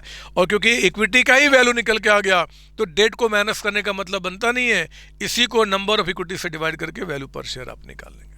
अब आइए हम आते हैं इंपॉर्टेंट नोट फॉर रिवीजन। ध्यान से समझना यहाँ पे कि मान लो एक अच्छा क्वेश्चन बन गया, थोड़ा फुल फ्लेज बन गया, और कहता है कि आप इस अप्रोच से, free cash flow to the firm के अप्रोच से आप वैल्यू ऑफ इक्विटी निकालिए। तो पता बच्चे, एक बार ना मैं थोड़ा सा आपको यहाँ पे एक सीक्वेंस आपके दिमाग में बैठाना चाहता हूँ। यहाँ पे मैं कहीं पे, यहाँ कहाँ लिखूँ, मैं यहाँ लेता हूँ कि देखो आपने क्या किया था कि जब free cash flow to the firm निकाला था तो आपने क्या क्या किया, पहले क्या किया, हमने आपका ऑपरेटिंग प्रॉफिट लिया, है ना, ऑपरेटिंग प्रॉफिट में हमने क्या किया था, आपका into 1 minus tax rate. Operating profit मतलब कि वो प्रॉफिट जिसमें आपका इंटरेस्ट खर्च नहीं है, वो मानते हो आपका। एंड ऑपरेशन का प्रॉफिट लिया था। ऑपरेशन का प्रॉफिट मतलब अगर उसमें इंटरेस्ट और नॉन ट्रेड इन्वेस्टमेंट में ना, तो उसको भी हटाने के बाद ऑपरेटिंग प्रॉफिट पढ़ा अपने कैश फ्लो में। तो ऑपरेटिंग प्रॉफिट लिया हमने, उसके बाद हमने क्या किया था जी, हमने यहाँ से बढ़े थे आपका कैश फ्लो के पास, तो हमने डेप्रिसिएशन एड बैक किया, और फिर आपका प्लस माइनस किया था वर्किंग कैपिटल का इंक्रीज डिक्रीज, तो हम आ गए थे कैश फ्लो के पास। कैश फ्लो में आने के बाद, अच्छा वर्किंग कैपिटल में भी याद कीजिए हमने कौन कौन सा एसेट्स लायबिलिटी नहीं लिया था, तो हमने कैश नहीं लिया था करंट एसेट्स के अंदर में, कैश ने लिया था, ठीक है। तो इसके बाद अब हम क्या करेंगे, इसके बाद क्या करेंगे, ये हमारे पास आ गया। फिर हम आए थे जी आपका कैश फ्लो के बाद free cash flow to the firm, जिसमें कि हमने क्या किया था, कैपेक्स को माइनस किया था, कैपेक्स को माइनस किया था, और यहाँ पे आए थे free cash flow to the firm. मैं सिर्फ ये बताना चाहता हूँ कि free cash flow to the firm से जब हम आपका यहाँ पे टर्मिनल वैल्यू निकाला था, टर्मिनल वैल्यू, तो उसमें दो चीज़ें नहीं मिली हुई। एक तो आपका क्या जी, कैश नहीं मिला हुआ, और क्योंकि ऑपरेटिंग प्रॉफिट है, इसमें interest on non operating income भी नहीं मिला हुआ है, तो नॉन ट्रेड इन्वेस्टमेंट भी नहीं मिला हुआ है। तो उन दोनों को हमें क्या करना होगा, यहाँ पे अलग से ऐड करना होगा, तब बिजनेस की पूरी वैल्यू निकल के आ पाएगी, पूरे फर्म की वैल्यू। पूरे फर्म की वैल्यू में आप डेट को माइनस करेंगे तो वैल्यू ऑफ इक्विटी निकल के आएगा। मैंने यहाँ पे लिख भी दिया था स्टार्टिंग में, अगर आपने उसको ध्यान से देखा होगा कि जब हम नोपैट निकालते हैं ना, यहाँ पे कहाँ गया, ये देखिए आप, यहाँ पे मैंने आपको बता दिया था कि जब हम यहाँ पे नेट ऑपरेटिंग प्रॉफिट निकालते हैं, नोपैट आपका, तो नोपैट निकालते समय income from non trade investment यहाँ पे इंक्लूड नहीं करते, क्योंकि ऑपरेशन की बात करें, ऑपरेटिंग प्रॉफिट, तो इसलिए उसके ऊपर का जो इन्वेस्टमेंट है ना, वो बाद में ऐड करना पड़ता है फेयर की वैल्यू निकालने के लिए, क्योंकि इसमें अगर वो नहीं तो उसका एसेट्स भी कंसिडर नहीं किया गया होगा, ये मानते हुए। तो ये रीजन हमने क्लास में पढ़ा हुआ है, मैं डिटेल में नहीं जाऊंगा, बट आपको रिकॉल करा दूं कि जब भी free cash flow to the firm से अगर वैल्यू ऑफ इक्विटी कहता है निकालने के लिए, तो टू द मैक्सिमम क्या होगा, आप पहले टर्मिनल वैल्यू निकाल लो, जैसे ऊपर वाले क्वेश्चन में किया। कैश एंड कैश इक्विवेलेंट बताएगा तो उसको ऐड कर देना, नॉन ऑपरेटिंग एसेट्स बताएगा तो ऐड करना, नहीं बताएगा तो छोड़ देना। ये फर्म की वैल्यू, डेट को माइनस करना, वैल्यू ऑफ इक्विटी निकल के आ जाएगा। इसको नंबर ऑफ इक्विटी शेयर से डिवाइड करके हम आपका पर इक्विटी शेयर निकाल देंगे। अगर free cash flow to the equity से बढ़ रहे हैं तो ये इक्विटी का ही है। आपने इसका क्या किया, टर्मिनल वैल्यू निकाला आपने, इक्विटी वालों का हो गया, इसमें भी इन दोनों को ऐड किया जाएगा, क्योंकि अभी तक ये कंसीडर नहीं किए गए, ऐड किए। अब इनको माइनस करने का कोई मतलब नहीं बनता, क्योंकि इक्विटी की वैल्यू निकल के आई है, वही आपका इक्विटी का वैल्यू हो गया, नंबर ऑफ इक्विटी से डिवाइड करो तो पर शेयर की वैल्यू निकल के आ जाएगी, ठीक है ना। इन सबको कंसिडर करते हुए revision question number 3 study mat का क्वेश्चन है, क्लास में भी है, सिंपल सा है, आप इसको कर लेंगे, इसको कराने का कोई मतलब नहीं बनता, बट अच्छा क्वेश्चन है, मुझे लगा शायद पूछ लेगा, तो ऐसे समझा चुका हूँ, सारी बातें वही है, कुछ नया नहीं है, आप इसको जरूर कर लेंगे, ठीक है ना। आज ये कर लेंगे, मैं जानता हूँ क्लास में किया हमने।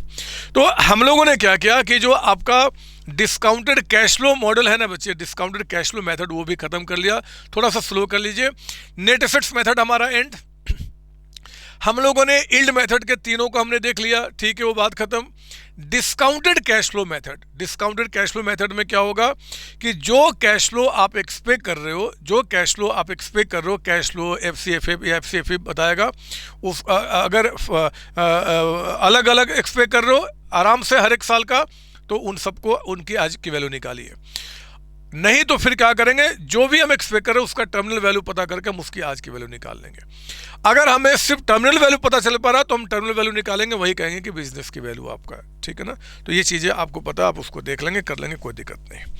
अब आइए जरा, अब छोटे छोटे मेथड जो कुछ बनते नहीं है, डिविडेंड डिस्काउंट मॉडल है ना, ये सब पता है कहाँ हम पहुँच चुके हैं, मैं आपको बताते चलूँ, क्योंकि अब ये बहुत ही लिस्ट इंपॉर्टेंट वाले मेथड है। आ गया तो शायद 2 नंबर का एमसीक्यू में बन जाए, अदरवाइज इसकी कोई ज़्यादा रेलिवेंस नहीं है, क्योंकि सिंपल क्वेश्चंस बनते हैं। तो हम लोग अब पता कहाँ पे आ चुके हैं, इसके अंदर में डिविडेंड डिस्काउंट मॉडल। और फिर आपका ये तो पहले डिविडेंड डिस्काउंट मॉडल पे आप आइए, ये लीजिए, हम लोग डिविडेंड डिस्काउंट मॉडल पे आ गए और उसको भी ख़त्म करते हैं। उसके बाद हम वर्कबुक के क्वेश्चन देखेंगे, एग्जाम के क्वेश्चन देखेंगे और बस मस्ती करेंगे।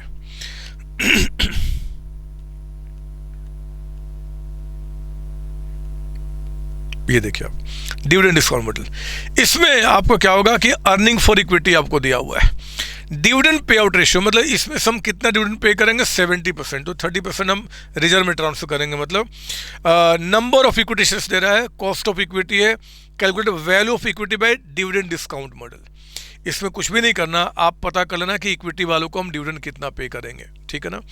और आप यहाँ पे डिविडेंड जो पे करेंगे वो पर शेयर कितना पे करेंगे वो पता करेंगे।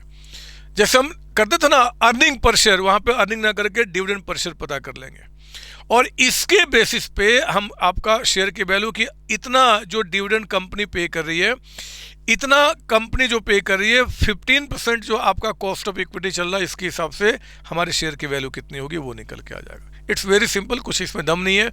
तो डिविडेंड डिस्काउंट में क्या होता है जी, हम अर्निंग पर शेयर ना निकाल के डिविडेंड पर शेयर निकालते हैं, उसको कैपिटलाइज कर देते हैं, है ना। रेट जो दिया रहेगा वो आपका काम पूरा हो जाएगा। तो simply dividend per share by आपका KE है, dividend per share by KV, ठीक है। उसके बाद आपका अगर मान लो इसी क्वेश्चन में ग्रोथ रेट आपको दे दे तो KE माइनस आपका G फैक्टर यानी ग्रोथ आपका, ये आप जानते हैं सब कुछ आपका सेम उसी तरीके से, तो ये भी आपका काम हो गया। इसमें कुछ ज़्यादा नहीं बनता, बताने का कोई मतलब ही नहीं बनता, ठीक है ना।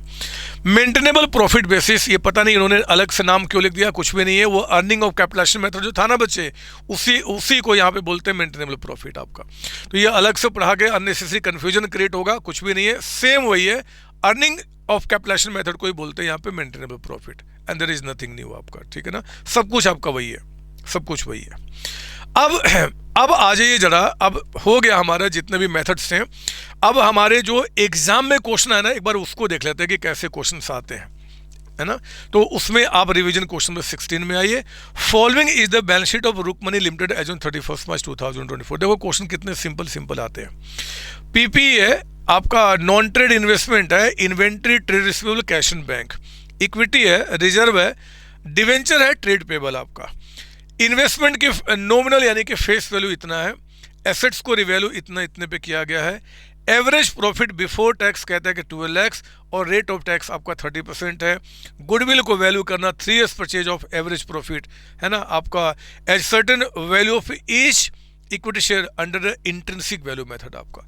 इस क्वेश्चन में क्या करूं बताओ आप पहले क्या करोगे जी, गुडविल की वैल्यू करोगे, क्योंकि प्रॉफिट बिफोर टैक्स दे रहा है तो एक तो आप जल्दी से चेक करो क्या कोई नॉन ट्रेड इन्वेस्टमेंट है जिसपे इनकम मिला हुआ है, यस।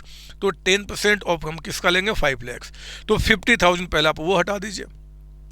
फिर इसके बाद इनकम टैक्स को माइनस करके आपका ये अमाउंट आया, चेक करो क्या प्रेफरेंस शेयर्स भी है, अगर हाँ तो हम उसको माइनस करेंगे, कोई प्रेफरेंस शेयर्स है ही नहीं। इससे अच्छा क्वेश्चन तो ऊपर में किया था, होता तो उसका हम डिविडेंड माइनस करते, नहीं तो फिर क्या हुआ जी, यही आपका प्रॉफिट फॉर इक्विटी निकल के आ गया। यानी कि अगर हमें गुडविल निकालना तो दिस इज एवरेज प्रॉफिट आपका, ठीक है ना। अब इसी को कहता है कि आप 3 से मल्टीप्लाई कर दो, सुपर प्रॉफिट भी नहीं है, एवरेज प्रॉफिट का ही कहता है कि 3 years से मल्टीप्लाई कर दो तो हमारी गुडविल की वैल्यू निकल के आ गई। इंट्रिंसिक वैल्यू मेथड में नेट एसेट्स हम लगाएंगे, एसेट्स सारे लिए एट द फेयर वैल्यू, सारे एसेट्स, ट्रेड नॉन ट्रेड कोई भी हो सब लिया, सारी लायबिलिटी को माइनस किया, नेट एसेट्स आ गया। नेट एक ही तरीके के शेयर है, बताओ ना क्या मजा है इसके अंदर में, एक ही तरीके का शेयर है, तो आप नंबर ऑफ इक्विटी शेयर से डिवाइड कर देंगे, इक्विटी शेयर्स की वैल्यू आ जाएगी और मिल गए आपको 7 मार्क्स। ये क्वेश्चन 7 नंबर का था। इसके बाद आप आइए जरा, एक दिसंबर 2025 में 7 मार्क्स का क्वेश्चन है, ये भी बहुत ही बकवास, मुझे लगता है कि ये सब करा के मैं आपको टाइम वेस्ट कर रहा हूँ, बट फिर भी आपको विश्वास दिलाने के लिए कि यू नो नाउ एवरीथिंग। देखो क्या निकल के आता है। Following is the balance sheet आपका, नॉन करंट एसेट्स है जिसमें पीपी, इन्वेस्टमेंट, स्टॉक है, डेटर्स है एंड बैंक आपका, equity, other equity, term loan है, 160 प्रेफरेंस शेयर्स बता रहा आपका यहाँ पे, और आपका ट्रेड पेबल यानी कि क्रेडिटर्स यहाँ पे। इक्विटी का डिटेल बता रहा है आपका, इक्विटी में इतने इक्विटी है, ये तो ऑथोराइज्ड है, ऑथोराइज का कोई काम नहीं, इशूड जो है आपका इतना इक्विटी है। और अदर इक्विटी में आपका कह रहा है कि प्रॉफिट लॉस का डेबिट बैलेंस है, मतलब कि लॉस पड़ा हुआ है, ठीक है।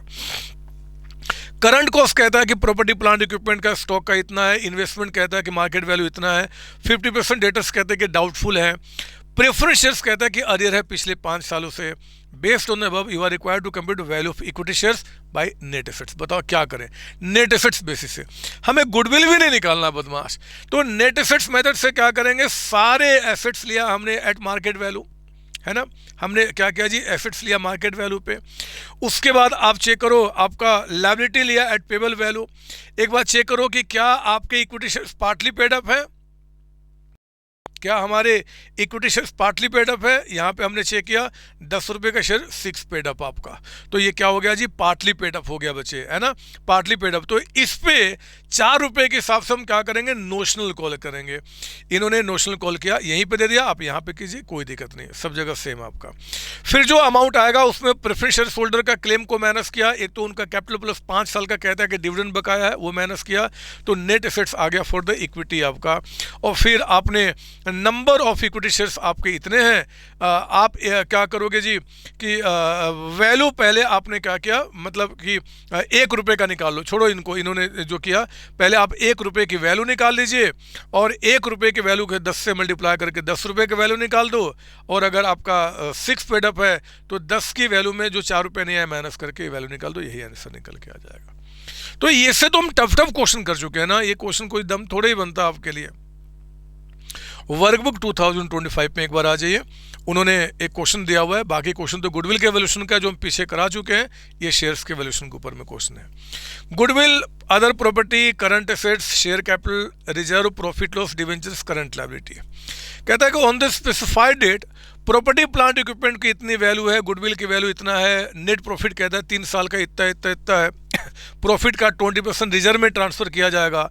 अब proportion deemed reasonable for the industry in which company operates, मतलब कि 20% सभी ट्रांसफर करते हैं। फेयर रिटर्न कहता है कि आपका यह है, नॉर्मल रेट हो गया, बोलता है कि कंपनी की वैल्यू निकालो, value of company net assets method से, और दूसरा यील्ड मेथड से, टैक्स के इम्पैक्ट को हटा दो, नहीं चाहिए। तो नेट एसेट्स आपको क्या बताओ ना, एसेट्स माइनस आपने अच्छा गुडविल की वैल्यू निकालना है, हमें देना है, गुडविल की वैल्यू भी ऑलरेडी निकाला हुआ है, कुछ करना ही नहीं है हमने। तो एसेट्स लिया मार्केट वैल्यू पे, liability at payable value, net assets निकल के आया, कोई प्रेफरेंस है नहीं, एक ही तरीके के शेयर्स हैं तो नंबर ऑफ शेयर से डिवाइड किया, शेयर की वैल्यू निकल के आ गई। यील्ड मेथड से निकालना है जी, तो यील्ड मेथड से पिछले 3 साल का प्रॉफिट हमारा ये है, तो ऑन एन एवरेज प्रॉफिट हमारा इतना चल रहा है ना, इसमें नॉन ट्रेड सब कुछ नहीं हटाते, सारा कुछ लेते हैं हम, तो हमने ऑन एन एवरेज इतना कमा रहे हैं, इसमें से रिजर्व में हम इतना ट्रांसफर कर रहे हैं, तो प्रॉफिट रिजर्व में ट्रांसफर करने के बाद इतना निकल के आ गया। इक्विटी शेयर्स पे हम क्या करें जी, इतना हमारा रेट ऑफ डिविडेंड पे किया जा रहा है, तो इंडस्ट्री अगर आपका इंडस्ट्री इतना पे कर रही है तो उनका आप अपने हिसाब से करो।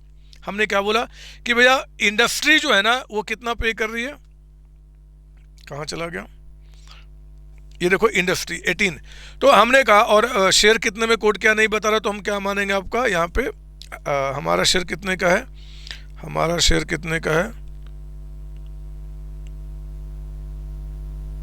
ये कहीं बोलना चाहिए उसको, ऑफ ₹100 आपका मान लीजिए यहाँ पे ₹100 का है, उसी के हिसाब से सॉल्व कर रहा है। तो हमने क्या बोला कि भैया हम लोग डिविडेंड कितना पे कर रहे हैं जी, हमारा रेट कितना है आपका, हम पे कर रहे हैं 16.75 हम पे कर रहे हैं, जब इंडस्ट्री कितना पे कर रही है 18, तो उस केस में अगर इंडस्ट्री का शेयर आपका 100 में कोटेड है तो हमारा कितना निकाल लो, आप कहना 16.75 डिवाइड बाई 18 इंटू आपका 100, तो हमारा शेयर निकल के आ गया आपका ये 10 रुपये का है, एक्चुअली गलत है यहाँ पे, उन्होंने, मैंने गलती नहीं किया, उन्होंने गलती किया है, उनको देना चाहिए था, ना बताया तो हम 10 रुपये का मानेंगे। तो आप क्या करो ये आपका 10 रुपये से मल्टीप्लाई करो, इसको हटा दो तो 9.31 आपका निकल के आ जाएगा, है ना। जो हमने सीखा उसी से कि इंडस्ट्री इतना पे कर रही है तो उनका शेयर इतने में, अगर हम इतना पे तो हमारा कितना, यही आंसर निकल के आ जाएगा, ये भी काम पूरा हुआ। ठीक है ना बच्चे। इसके बाद आज ये हमारे इंस्टीट्यूट के स्टडी मैट में कुछ MCQ क्वेश्चन है। अब मुझे इसको कराने में भी गंदा लगता है क्योंकि आप सबको जानते हैं। मेजर 3 अप्रोच बताओ कौन कौन सा है, इनकम है, नेट एसेट्स है, मार्केट, यानी कि ऑल में टिक मार्क करेंगे। सेकंड कहता है कि major basis of assets valuation for a going concern company का एसेट्स को वैल्यू करते समय कौन कौन सा बेस लेते हैं। तो कभी हम बुक वैल्यू भी लेते हैं, कभी नेट रिप्लेसमेंट भी लेते हैं, ये भी लेते हैं, तो ऑल डिपेंड करता है क्या सिचुएशन आपका है। Income approach for valuation of shares include क्या जी, इनकम अप्रोच में ये भी आता है, ये भी आता है, ये भी, तो ऑल में टिक मार्क कर देंगे। क्यों पढ़ा रहा हूँ मैं। कौन सा मेथड है गुडविल का, ये भी है, ये भी, ये भी, ऑल में टिक मार्क कर देंगे। Way of determining the value of goodwill using capitalisation method आपका, तो यूजिंग कैपिटलेशन, एवरेज प्रॉफिट का भी कैपिटलेशन होता है, इसका भी होता है, तो सी में टिक मार्क कर देंगे। क्या कराऊँ मैं, और ये आपके फिल इन द ब्लैंक से जो इंस्टीट्यूट कभी कभी क्या करता है, यही पूछ देगा और बोलेगा कि बताओ 4 ऑप्शन में यहाँ पे क्या फिल किया जाएगा, तो मैंने वो आपको दे दिया, आप इसको देख लेंगे। कुछ ज़्यादा बचता नहीं बच्चे। मैं इस चैप्टर को यहीं पे पता है क्या बोलूँगा, द एंड। जितना पॉइंट्स इसमें करना था मैंने करा दिया। आप सबसे एक ही रिक्वेस्ट है, इसके बाद रेगुलर क्लास में जितने सारे क्वेश्चंस आपने सॉल्व किए होंगे मेरे से, अपनी फैकल्टी से, चाहे सेल्फ स्टडी में जो भी आपने किया होगा, उनको ज़रूर देख लेना। अब बस पेज पलटना, अच्छा इसका ट्रीटमेंट ऐसा, इसका ट्रीटमेंट ऐसा, इसका ट्रीटमेंट ऐसा, सब कुछ आपके दिमाग में बैठ चुका है, सारी बातें रिकॉल हो चुकी है। Now you know everything. चलिए मैं इस चैप्टर को यहीं पे विराम देता हूँ, मिलता हूँ आगे अगले चैप्टर का रिवीजन करने के लिए। यहाँ पे बोलना चाहूँगा जय CMA, जय COC, जय मेरे बच्चे, आपकी बात कर रहा हूँ। थैंक यू बच्चे, थैंक यू जी।